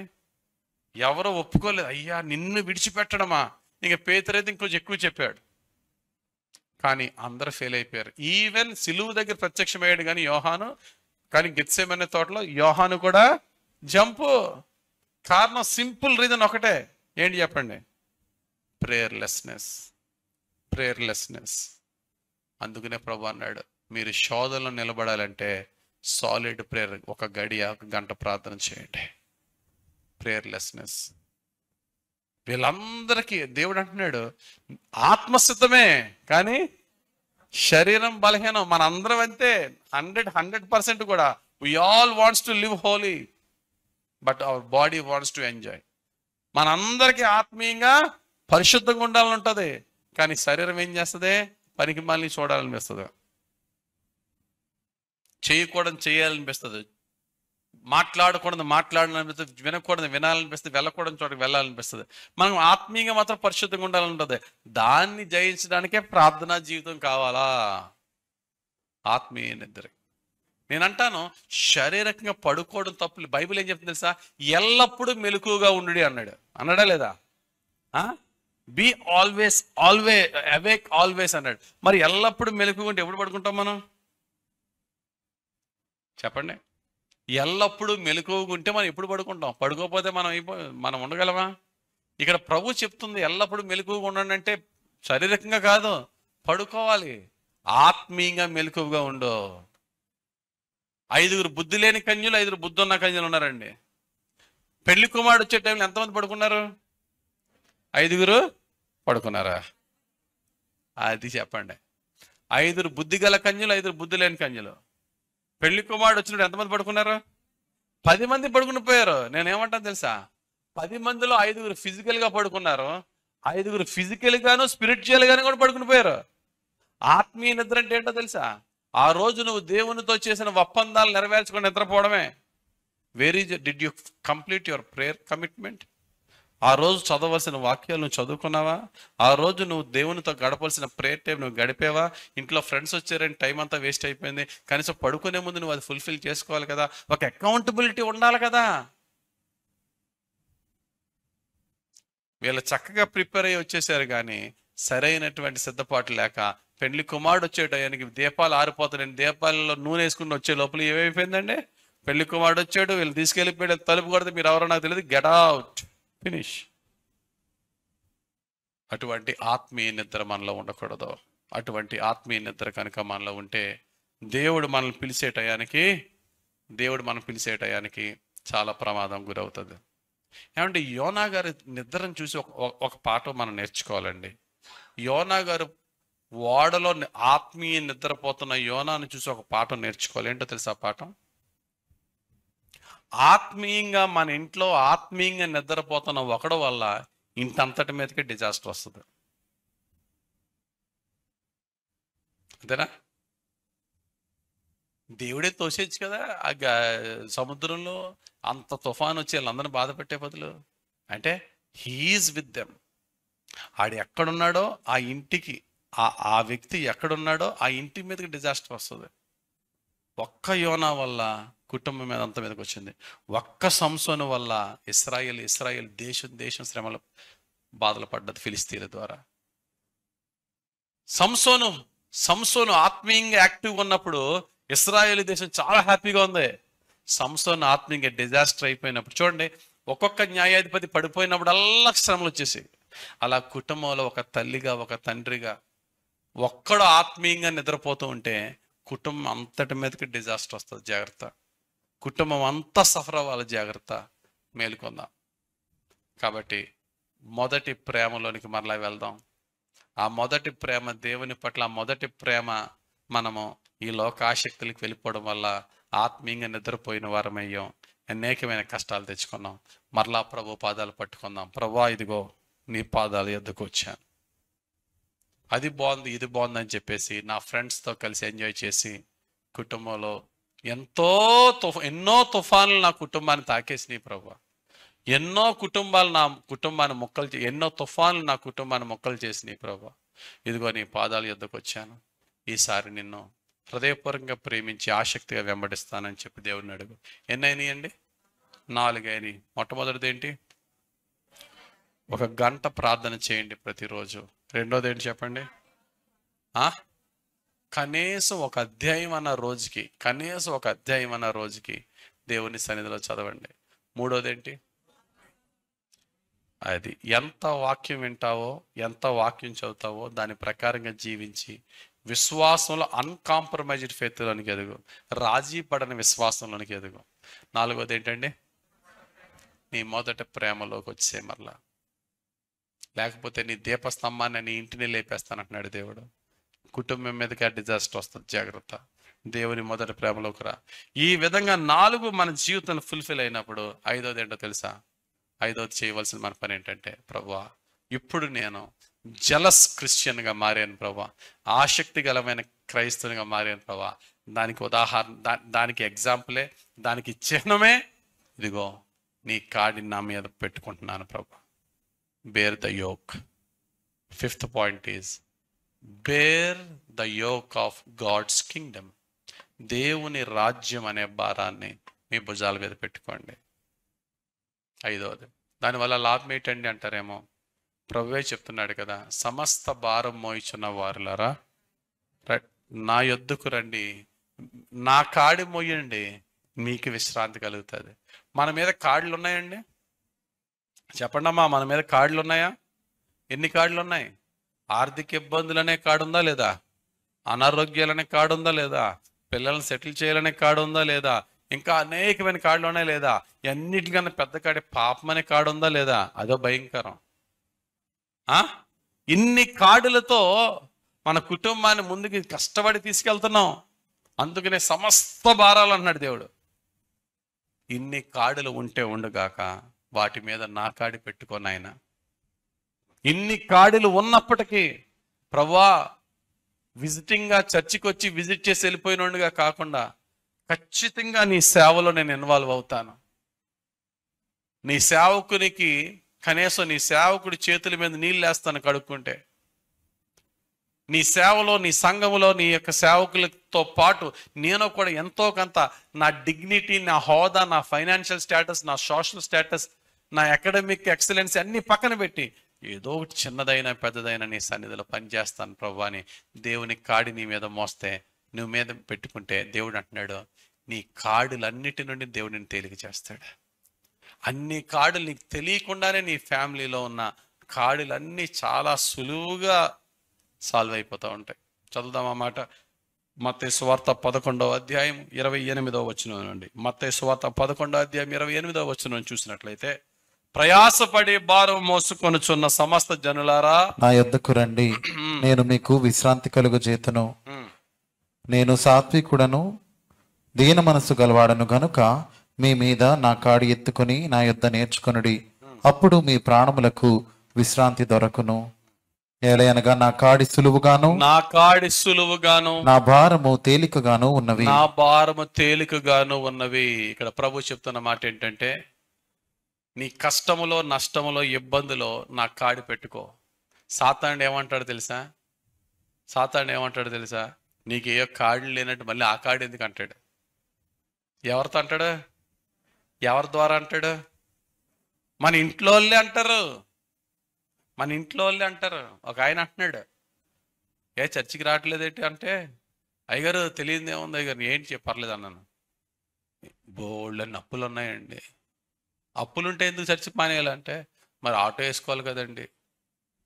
ఈయన గారట ఆ చర్చికి వచ్చి ఆ గంట సేపులోనే ₹1 కోటి సంపాదించేస్తాడట, అప్పులన్నీ తీర్చేస్తాడట. ఇంట్లో అప్పులు ఉన్నాయట, పని చేసుకోవాలట, అందుకే చర్చికి రాలేకపోతున్నాడట. అదే వ్యక్తి సెల్ ఫోన్తో, టీవీతో కొన్ని గంటలు గడపచ్చు. ఆ వ్యక్తి ఒక 1 అవర్ సాక్రిఫైస్ చేసి గుడికి రాలేడు.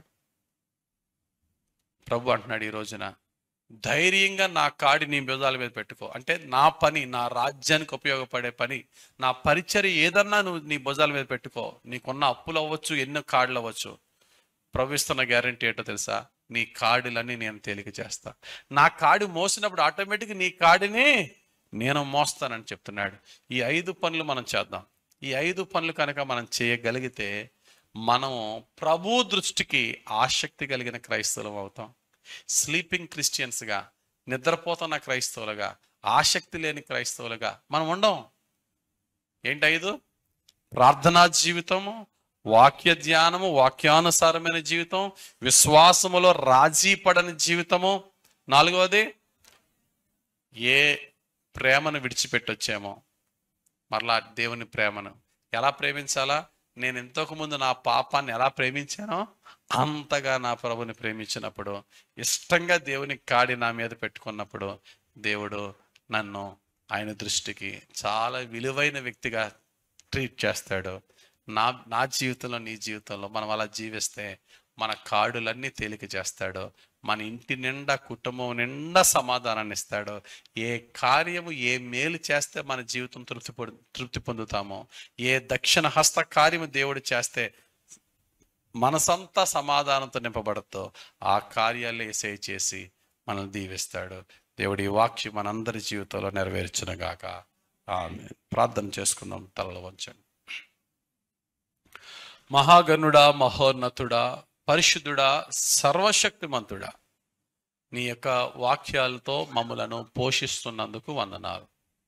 ఆసక్తి లేని క్రైస్తవ జీవితం, నిద్రపోతున్న క్రైస్తవ జీవితంలో జీవిస్తున్న మా యొక్క సంఘాన్ని నీ పాదాలకు అప్పగిస్తున్నాను. ఎవరైతే పాపానికి బానిసైపోయి నిన్ను తెలుసుకుని నిన్ను వెంబడిస్తూ కూడా నీకంటే ఎక్కువగా పాపానికి సమయమిస్తూ అయ్యా మలినమైన జీవితం జీవిస్తున్న క్రైస్తవులుగా పిలువబడుతున్నాము, మా అందరి జీవితాలని ప్రభువా ఈరోజే, ఇప్పుడే మరొకసారి నీ పరిశుద్ధాత్మ కార్యము మా హృదయ, మనసు, ఆత్మదేహములో జరిపించి మాకు విమోచన దయచేయండి అయ్యా, మాకు విడుదల దయచేయండి అయ్యా, మాకు రక్షణ దయచేయండి ప్రభువా.